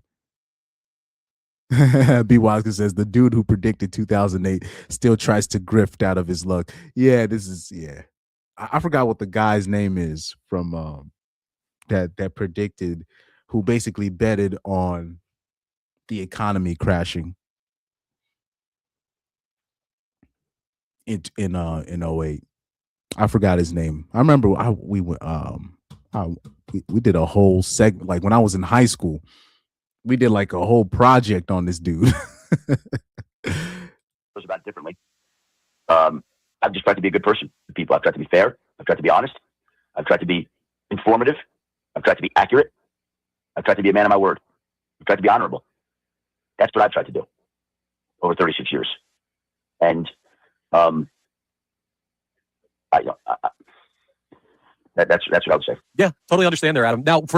Now people will see an interview like this, or they'll hear Adam Schefter, trying to defend the situation, and you'll still have people on Twitter talking about that doesn't prove that Mike Vrabel and Dianna Russini was fucking.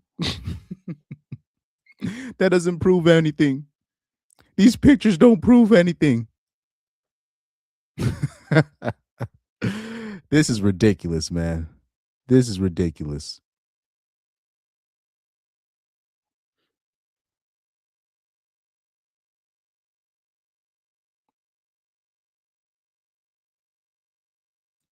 But anyways, let's go on Twitter. Let's see what they got to say about this, because this is funny. Uh-oh, let me close out one of these articles. I gotta close out one of these articles. All of a sudden, my browser started getting slow. Yeah, Michael Burry, that's his name.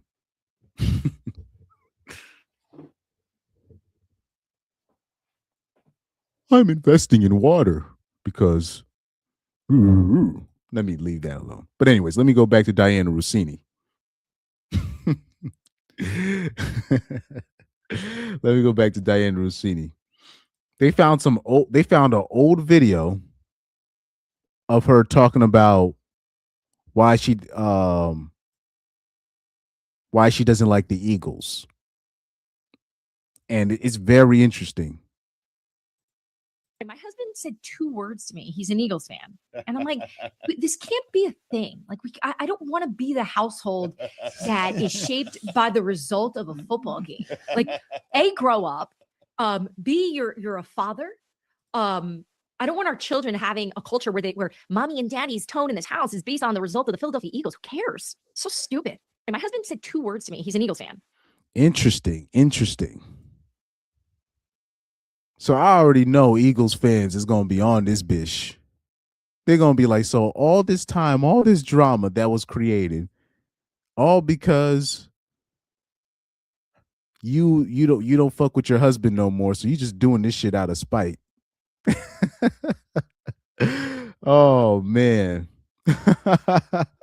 Look at this picture, man. This is funny. Somebody said Vrabel and Russini getting caught. Like, oh man, that's funny. Low key, this should have been the thumbnail. This is very creative.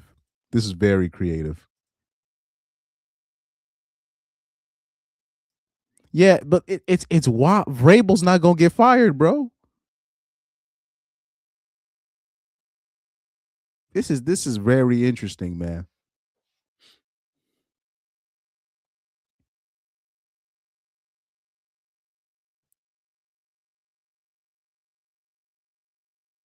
This is, all this drama, all this chaos, just out of spite. Somebody said Dirty Diana trying to break up 2 marriages at once.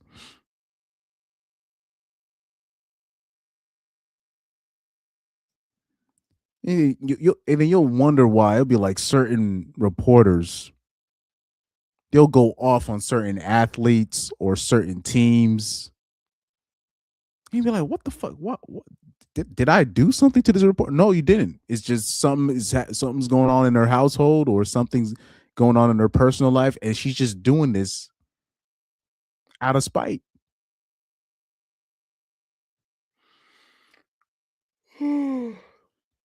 Shit is crazy, man. Sorry, I had to get a stretch out. That's a damn shame. By the way, I gotta find out who's Dianna Russini's husband. I gotta find out who Dianna Russini's husband is. Dianna Russini husband.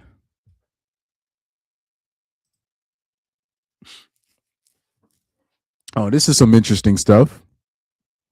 So they say Dianna Russini is married to Kevin Goldschmidt. Uh-oh. Uh-oh, where's my sound bite?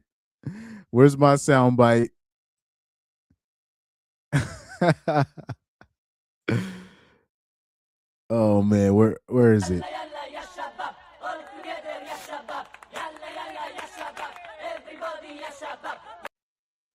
Okay. Kevin Goldschmidt, a corporate executive who works as the vice president of Total Rewards and HR technology at Shake Shack. The couple married in September 2020 and have 2 sons together. Goldschmidt maintains a low public profile compared to his wife's career as a prominent NFL reporter. He has a background in finance and executive compensation with previous roles at Amerisource, Bergen, and Aramark. He graduated from Penn State University in 2007.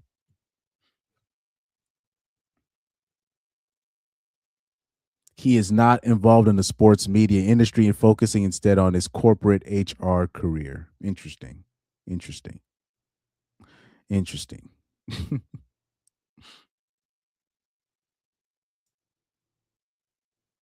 Oh yeah, somebody had found this old clip where she was saying that her marriage was falling apart. So the problem here's the thing: when you have hoes cheating, they put it right in front of your face. It's just people like, nah, there's no way that she's talking about her marriage falling apart right in front of us. Are sharing their side of the story. Hours after photos surfaced of the swimsuits by interaction, the pictures did told the outlet, quote, Let me see if I can find that old video. It's probably on Twitter. But I remember I saw a video of her talking about how her marriage is falling apart. Oh man. But anyways, let me see if I can it is good that we found out what her husband does, or who her husband is rather, right? Let's see.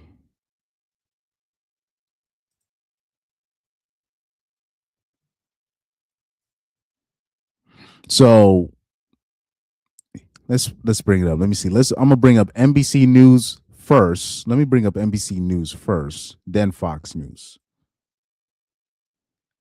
Okay. So this is what I also wanted to show you guys, where both of them have already responded to the photos and the allegations, and they're already, denying. Yeah, you saw that last name, right? That Goldschmidt. You're just like, oh, okay. Tells me everything I need to know right there.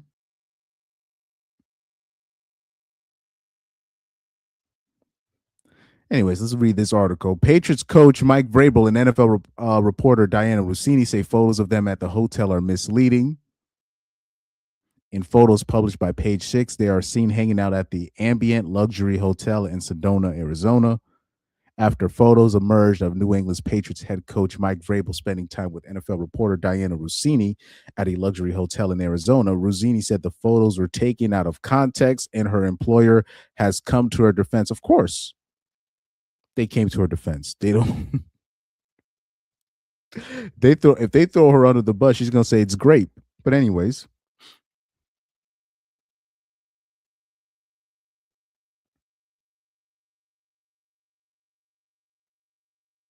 In photos published by Page Six on Tuesday, the coach of the Patriots and the reporter for The Athletic are seen hanging out poolside in a hot tub and on a rooftop deck at the Ambient Luxury Hotel in Sedona. Two of the photos show them intertwined hands and hugging on the deck. Both Russini and Vrabel are married to other people. In a statement to NBC News on Wednesday, Athletic executive editor Steven Ginsburg said the photos are misleading and lack essential context. Here we have Ginsburg. He says this: these were public interactions in front of many people. Ginsburg said Dianna is a premier journalist covering the NFL, and we're proud to have her at The Athletic. Interesting. He did. That's interesting use of language. If you notice in the language that he uses, he didn't say that they weren't cheating. He says these were public interactions in front of many people. That's anyways. Russini said in her own statement that many reporters in her field interact with sources outside of stadiums and work venues. The photos don't represent the group of 6 people who were hanging out during the day. A representative for the Patriots did not immediately respond to a request for comment from NBC News. Vrabel denied any allegation of impropriety in a statement to Page Six. Vrabel said these photos show a completely innocent interaction and any suggestion otherwise is laughable. He said this doesn't deserve any further response. Yeah. Anywho.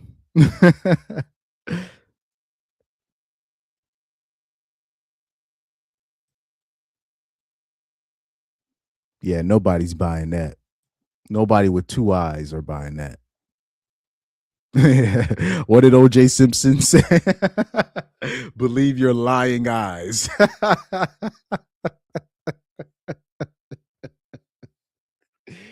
Oh man.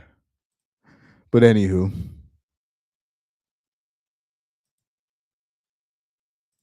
Let me exit out of this.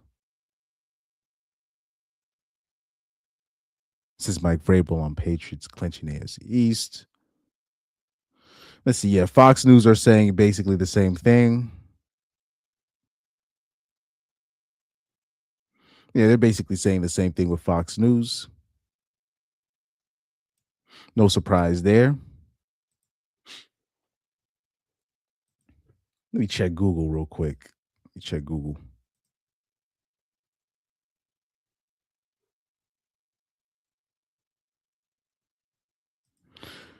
All right, I'm going to leave that alone. I'm going to leave that alone.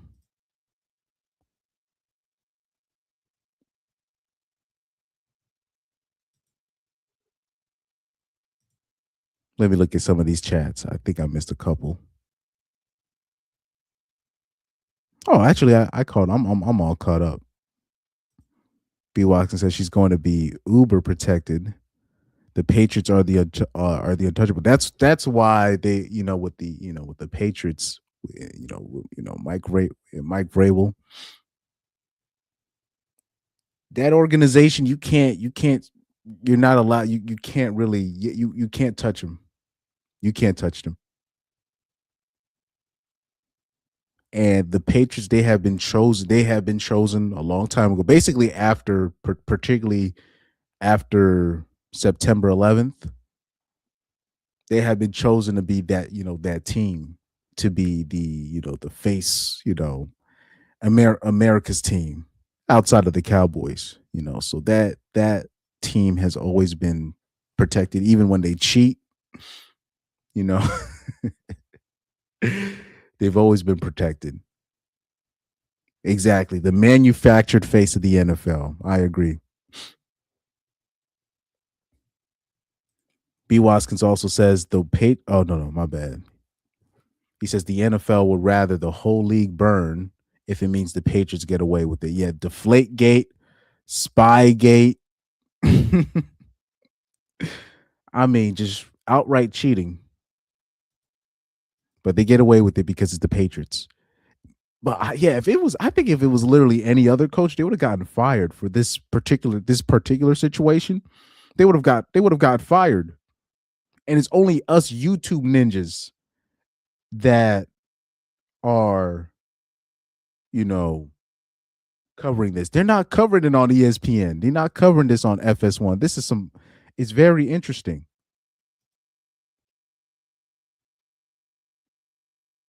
Because I'm looking at these YouTube results. ESPN don't want to cover it. FS1 don't want to cover it.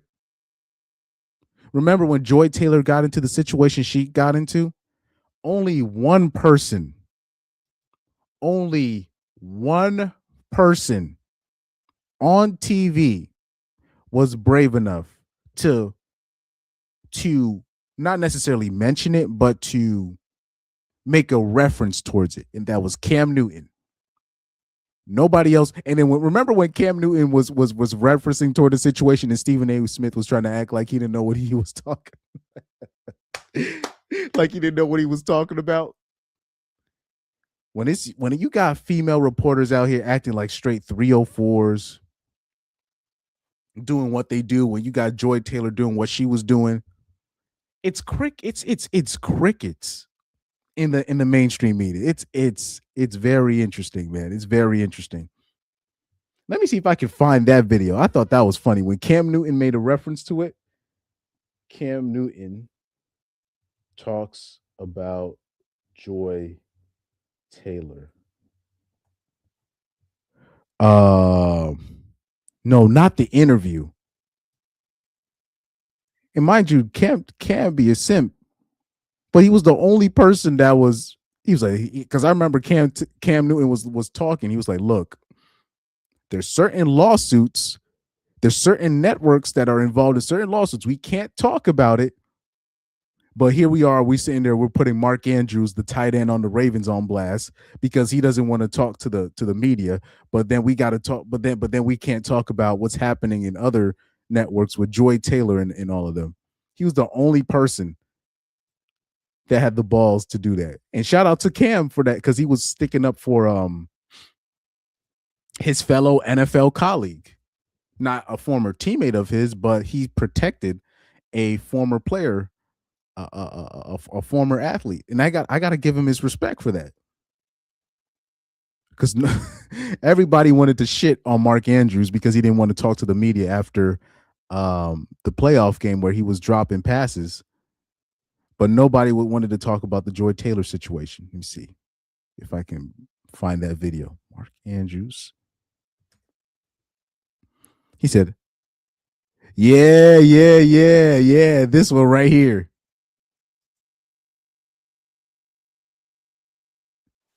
I'm going to go with the unpopular pick, but I want everybody to keep this same energy in other commodities, in politics, in entertainment, in sports, no matter what it is. And we haven't been holding people to the same fire. So, Mark Andrews, it's okay, bro. You ain't got to talk to nobody. Facts. This was the Joy Taylor. This is like this is like the when the Mark Andrews situation was happening. This was happening at the same time where FS1 just refused to talk about the Joy Taylor situation, and other sports outlets and CNN and Fox News, nobody wanted to talk about the Joy Taylor situation. Because in other networks, there's lawsuits that's been out. We ain't heard nobody say nothing about that. Now, we got other things that's coming up. When there's a Fox report that comes, Dan Orlovsky is like, yo, watch it, Cam, watch it. And Stephen A. Smith, what are you talking about here? And we haven't heard anybody speak about anything or make any type of public announcement. Nobody has held Fox to that same thing. So why are we talking about making a big fuss about Mark Andrews if you're not going to keep that same energy across the board? That's what I'm saying.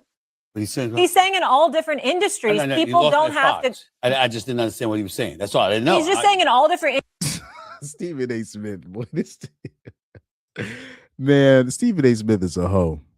I'm sorry, Stephen A. Smith, the hoe, man. I just don't know what he's talking about right here. Come on, man. I don't know what he's talking about. What lawsuit? A lawsuit at Fox Sports? What? However, what you could be talking about? I have no knowledge of that. South Holland, what's up, man? He says, "What's good with the PSG versus Liverpool today?" Oh, I already know. You already know what's going to happen with that. you already know what's going to happen with that. PSG's going to win. They're going to win both. They're going to win both legs. I'm not saying Liverpool are shot, but that's basically come on now. PSG is just a better team. And I'm not saying Liverpool's going through turmoil per se, but they've gone through a little bit too much in the beginning of the season. They're just kind of going through Liverpool. They're kind of how do I say it? They're just going through the phases. What's that term? I don't know. They're just in the routine. They're just not. I'm not saying they're not trying, but they're just. I forgot what the term is off the top of my head. Yeah, PSG stacked. They're just. It would take an epic collapse, like meaning injuries. Even with injuries, I don't see Liverpool in both legs. I can't see Liverpool getting an advantage in both legs. PSG, there's just too much talent. There's too much talent.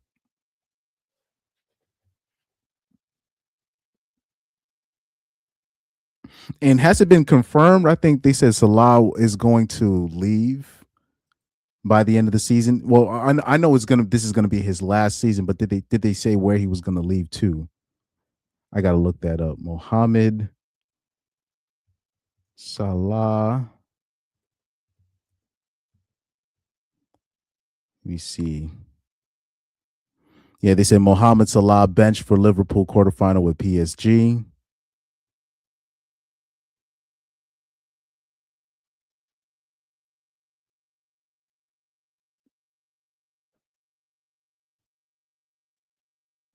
Said Liverpool lineup for PSG as Mohamed Salah is dropped and Alexander Isak returns.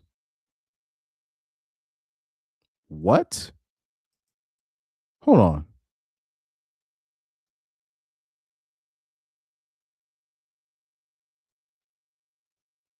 Hold on for a second. Damn, he recovered quick.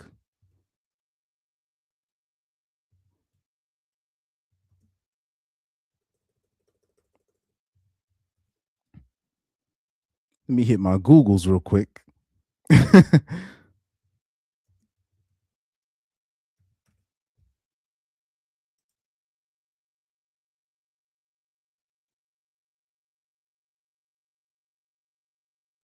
Man, he recovered quickly, man. I thought he tore his whole ACL.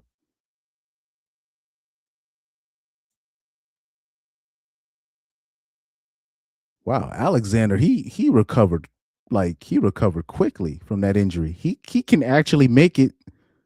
He's going to be healthy enough for the World Cup for Sweden. Shout out to Alexander Isak. Damn. I'm sorry. I'm looking up at my Googles right now. Sorry. I'm looking at Google. You know what I mean? Damn. He recovered quickly.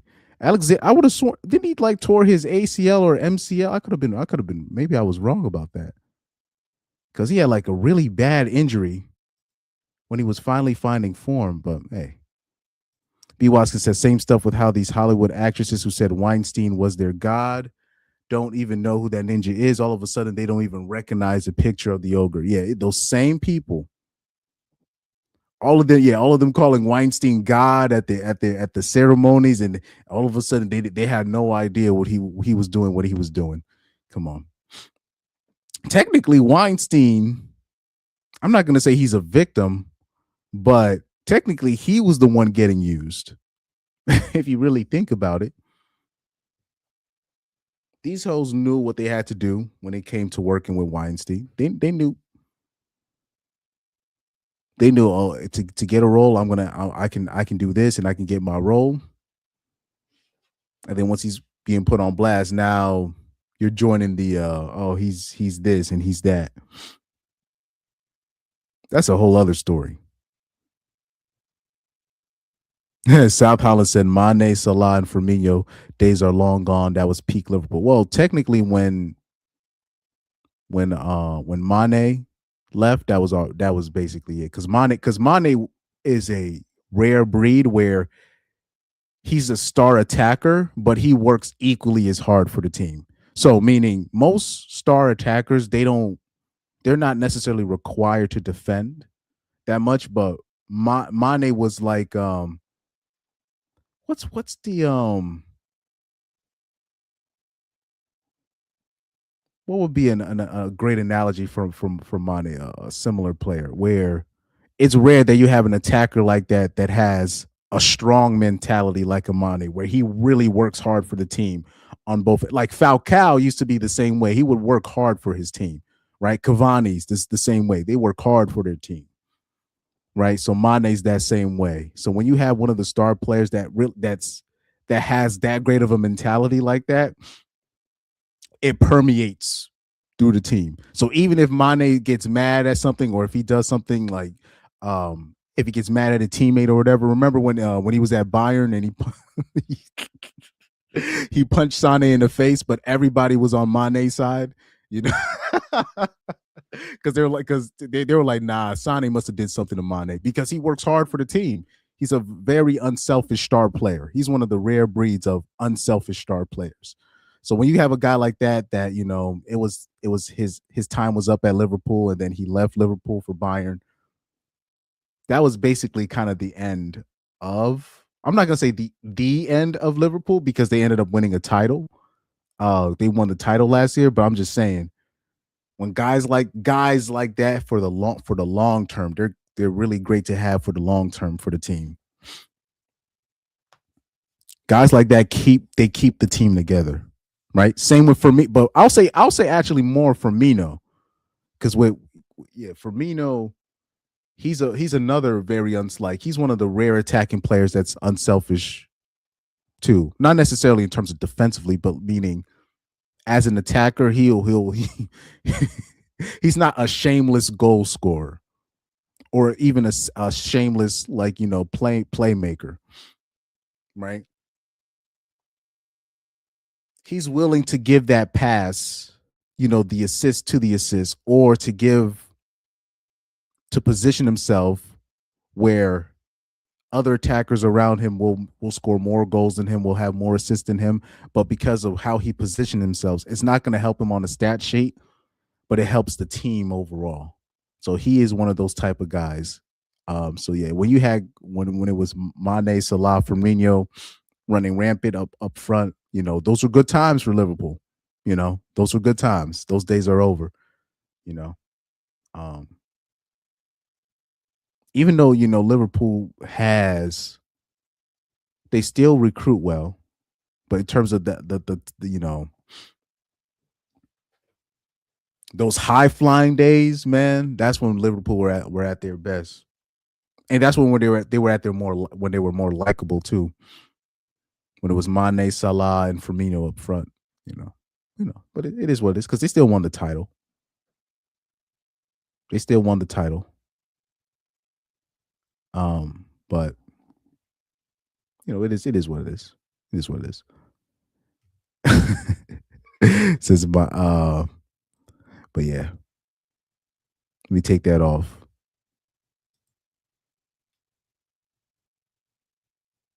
Let me take this off. Let me see. Should I do a actually let me bring this back. But it was interesting during that time with the Joy Taylor situation. Cam Newton was the only person I saw on TV that referenced it. Nobody on mainstream media wanted to even touch that Fox Sports topic. They wanted no parts. It's very interesting what the media, they pick and choose who to cover, right? They pick and choose who to put on blast. Now, when we're going by this Mike Vrabel story, this is very interesting to point out because Mike Vrabel is he's not going to lose his job because he's protected. The media is going to protect him. The media is going to protect the best interests of Dianna Russini. It's it's very interesting. I always tell you, the people that you see get put on blast, it's because they don't have the right agent, they don't have the right representation. You're seeing it. You see it with Lamar Jackson. Dan Orlovsky comes on and he says Lamar Jackson's not going to make OTAs. And 15 minutes later, he shows up.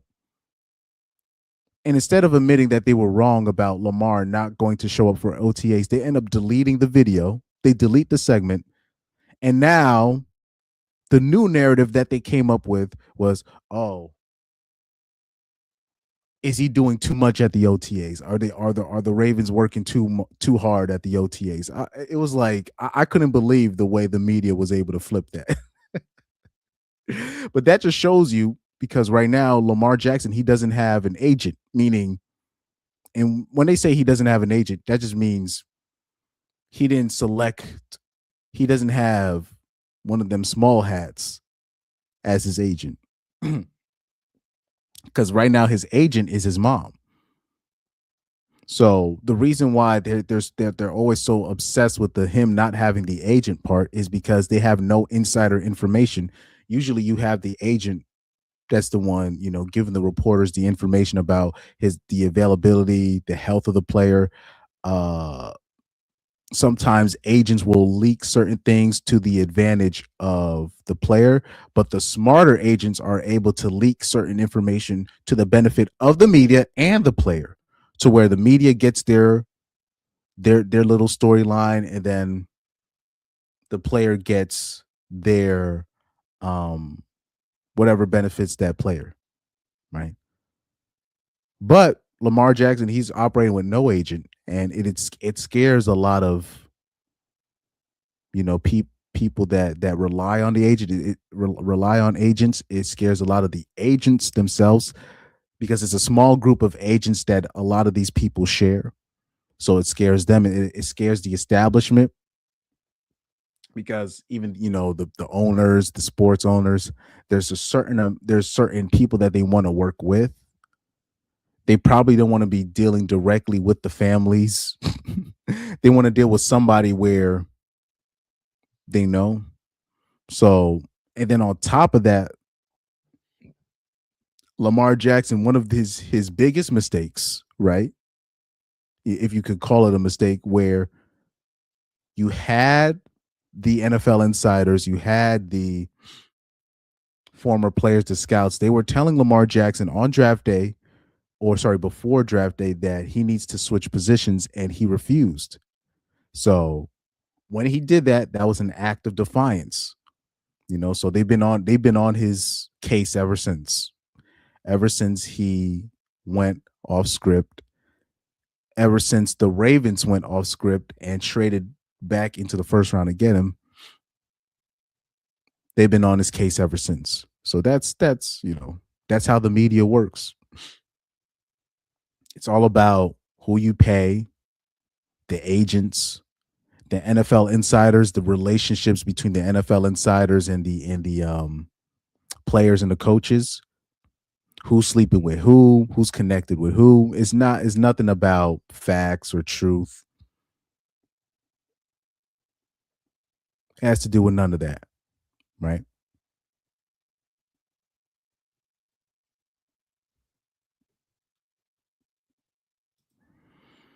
B. Watkins says, if you don't play by the games and do what you want to do, the house will work to destroy you. B. Watkins says, same reason so many good players get shafted, and he says same reason James Woods fell out of grades. Who's James Woods?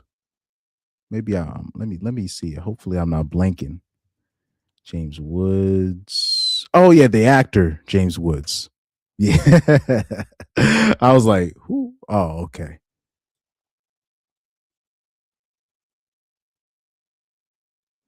It's just, it is what it is.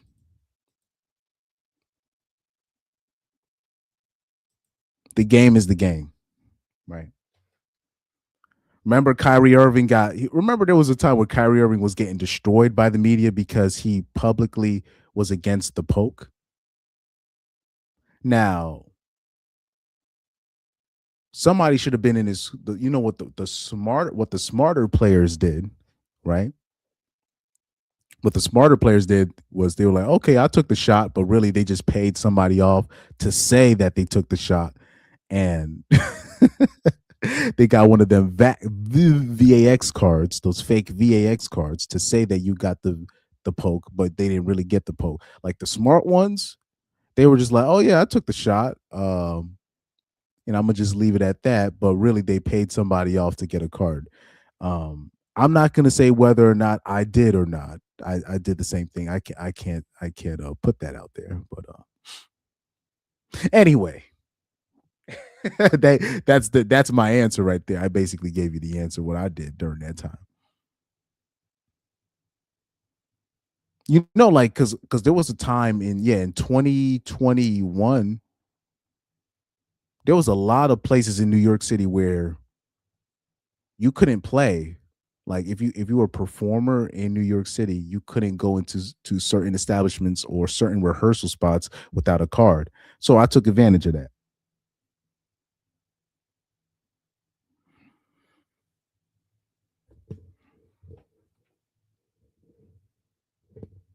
Yep. It's the same reason why so many good players get shafted. But basically, any player that you're looking at in a negative light, that's because they didn't give the media what they want, or the agent that they had wasn't aligned with what the media wanted to push, or what the establishment wanted to push, right? So this is why you'll have a player like I'll to give you a baseball example. Like you'll have a guy like a Yasiel Puig, where they'll say he was like if you leave it up to the public, they're gonna act like he's the worst person that ever played, baseball, moral wise. But that's just what the establishment wanted to. They just wanted to make Yasiel Puig the bad guy no matter what. You take a basketball example, right? Russell Westbrook, Kyrie Irving. I'm trying to think of another person, but at one point, Allen Iverson was hated for no reason. You know what I mean? Football, right? Terrell Owens.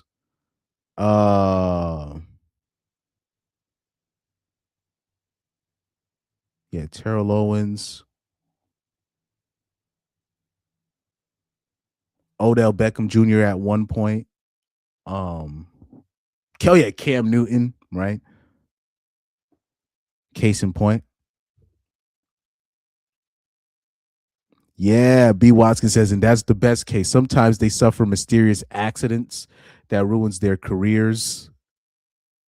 I don't want to even.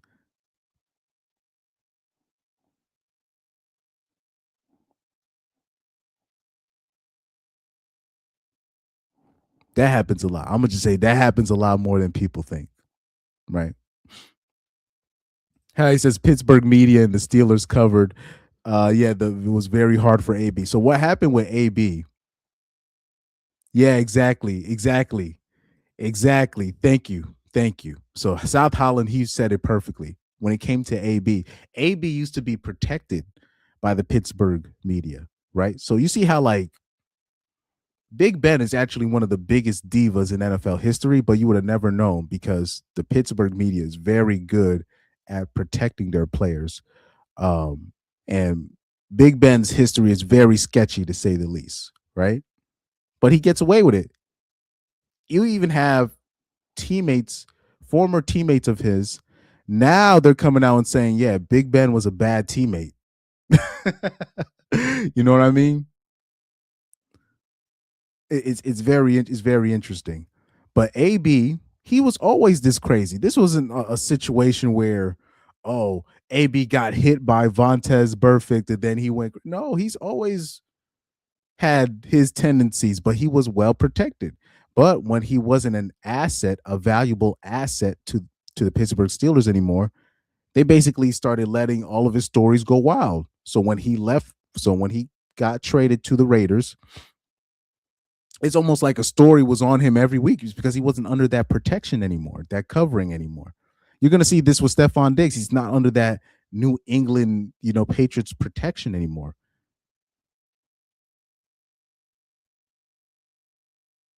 So people will be, oh man, AB's crazy. He's this and that. Well, he's not really crazy. He just has his ways about him. And then when he was on Pittsburgh, they protected him from himself. But when he left, you're not under that protection anymore. They're like, damn, has he always been like this? B. Waskins says, while I don't like Colin Kaepernick's whining, Iverson genuinely was hated because he was black, strong, and confident in not being a down low who lets himself wear dresses on camera. Facts. Allen Iverson was his own man, and they're like, nah, we got to get a dress code ASAPidly.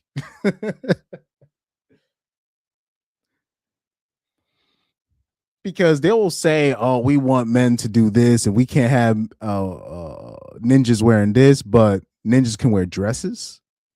And if ninjas coming out there with dresses and tutus, then it's okay, but we can't do that. Okay. It's very interesting.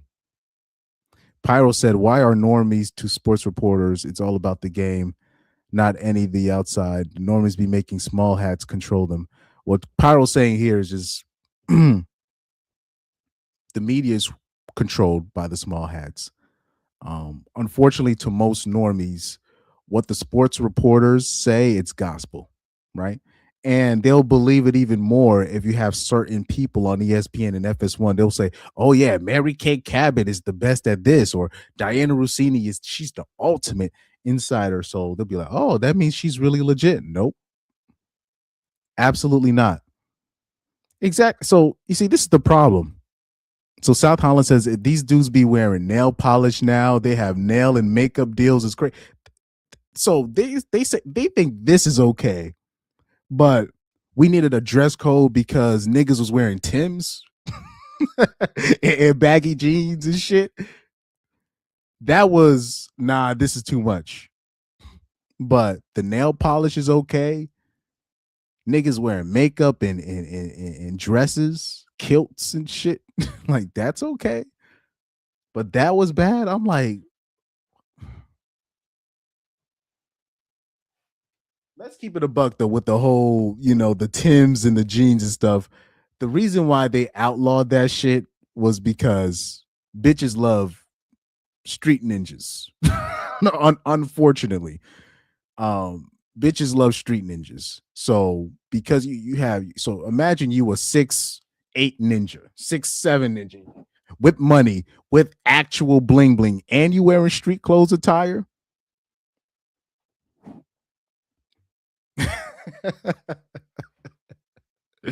They're like, nah, we can't have that.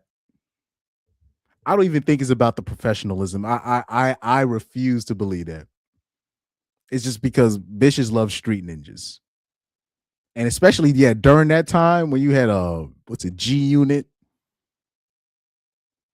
What was these record labels? State Property with Beanie Siegel and all these people. I hope I'm saying it. Because the clothes that ninjas was wearing back in the early 2000s, that was some funny stuff. Ninjas was wearing headbands and shit in public.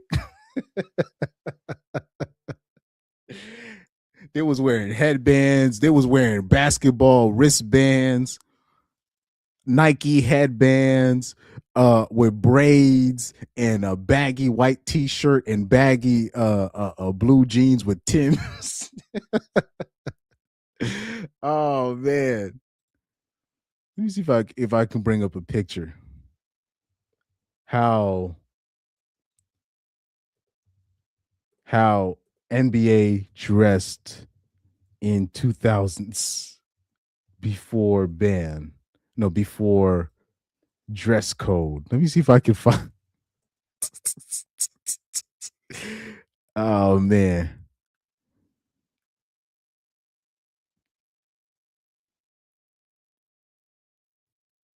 How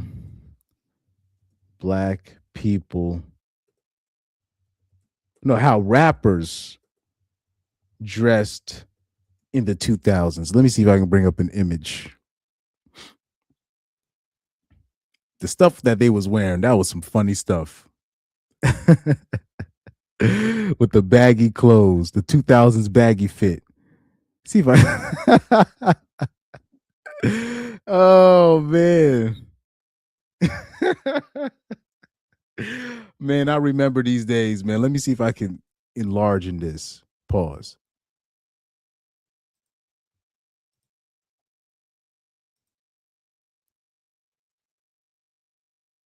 See if I can bring this up.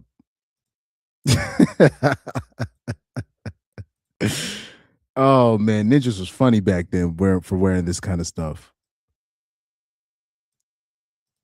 Yeah, right here, right here. Is that Jagged Edge? Oh no. That's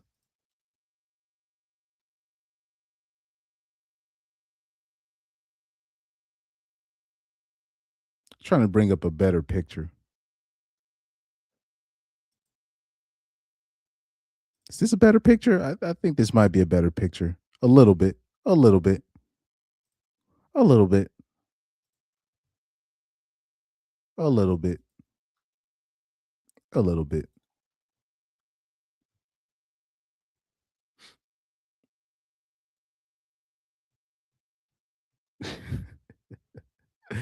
Yeah, the baggy jeans fit.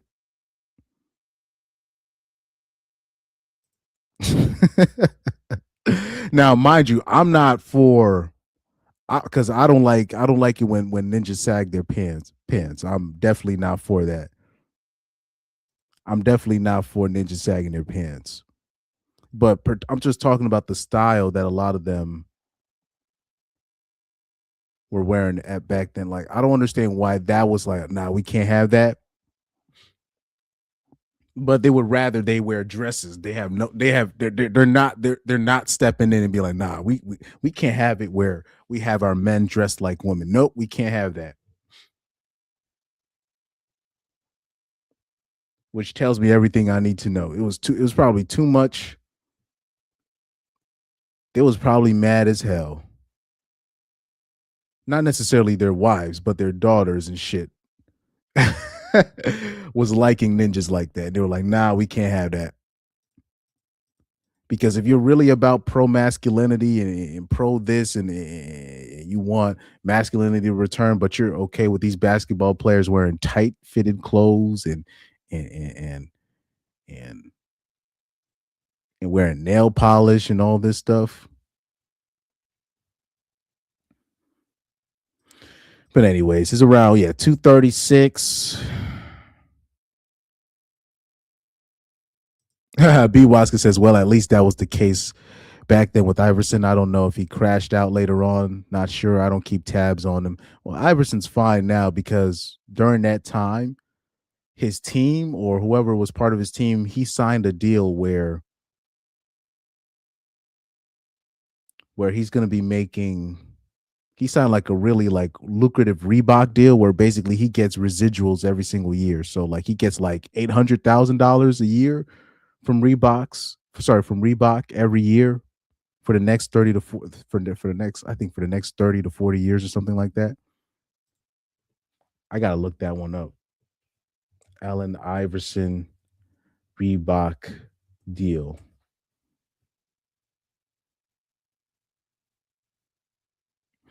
Yeah. So basically he gets $800,000 annually and a $32 million trust fund accessible in 2030 when he turns 55. So his team set him up for success with that. So he's going to be well paid for a really long time. And then he has a $32 million trust that he will have access to once he turns 55. So that's beautiful. That's beautiful. By the way, how old is Allen Iverson?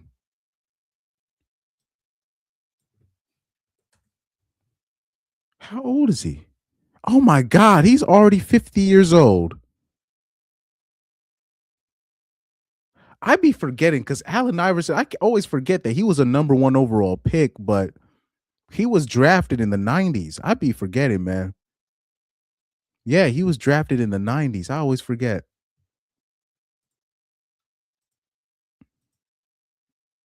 But anyways, man, I can't believe he's already 50 years old. Time flies, man. Time really flies. But anyway, shout out to you guys. Thank you guys for tuning in. But pay attention to this Dianna Russini story and pay attention to the people that are not covering this. It's just going to be us internet ninjas. You'll see like, what's it, microphone? Like you'll see like the popular sports YouTube channels cover it, but they're not going to cover this on TV. This is very interesting. But anyway, shout out to you guys. Thank you for tuning in to this early show. I'm going to take a quick 15-minute nap, and then I'm going to watch PSG versus Liverpool. Oh man, shout out to you guys. I don't know if I'm gonna do another live tonight. I don't know. We shall see. But anyway, stay tuned. Take it easy, and I will be doing more phone live streams. Definitely more phone live streams. I cannot believe the views I get for doing the phone live streams. But anyways, take care. Yep, Pyro said it's time for the people to drop the media. Yeah, the TV. No more TV media. They just cannot be trusted. They can't be trusted. Shout out to you guys. South Holland, thank you for checking in, man. Thank you for checking in. Peace out. Check out that Champions League game for me. Let me see what I got as an outro video. Let me see what I'll put up there.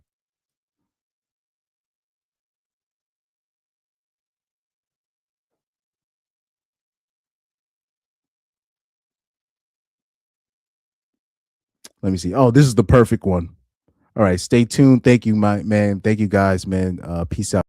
Is she white? What? No. Can she get the house? Rochelle. Is she white? Stop it.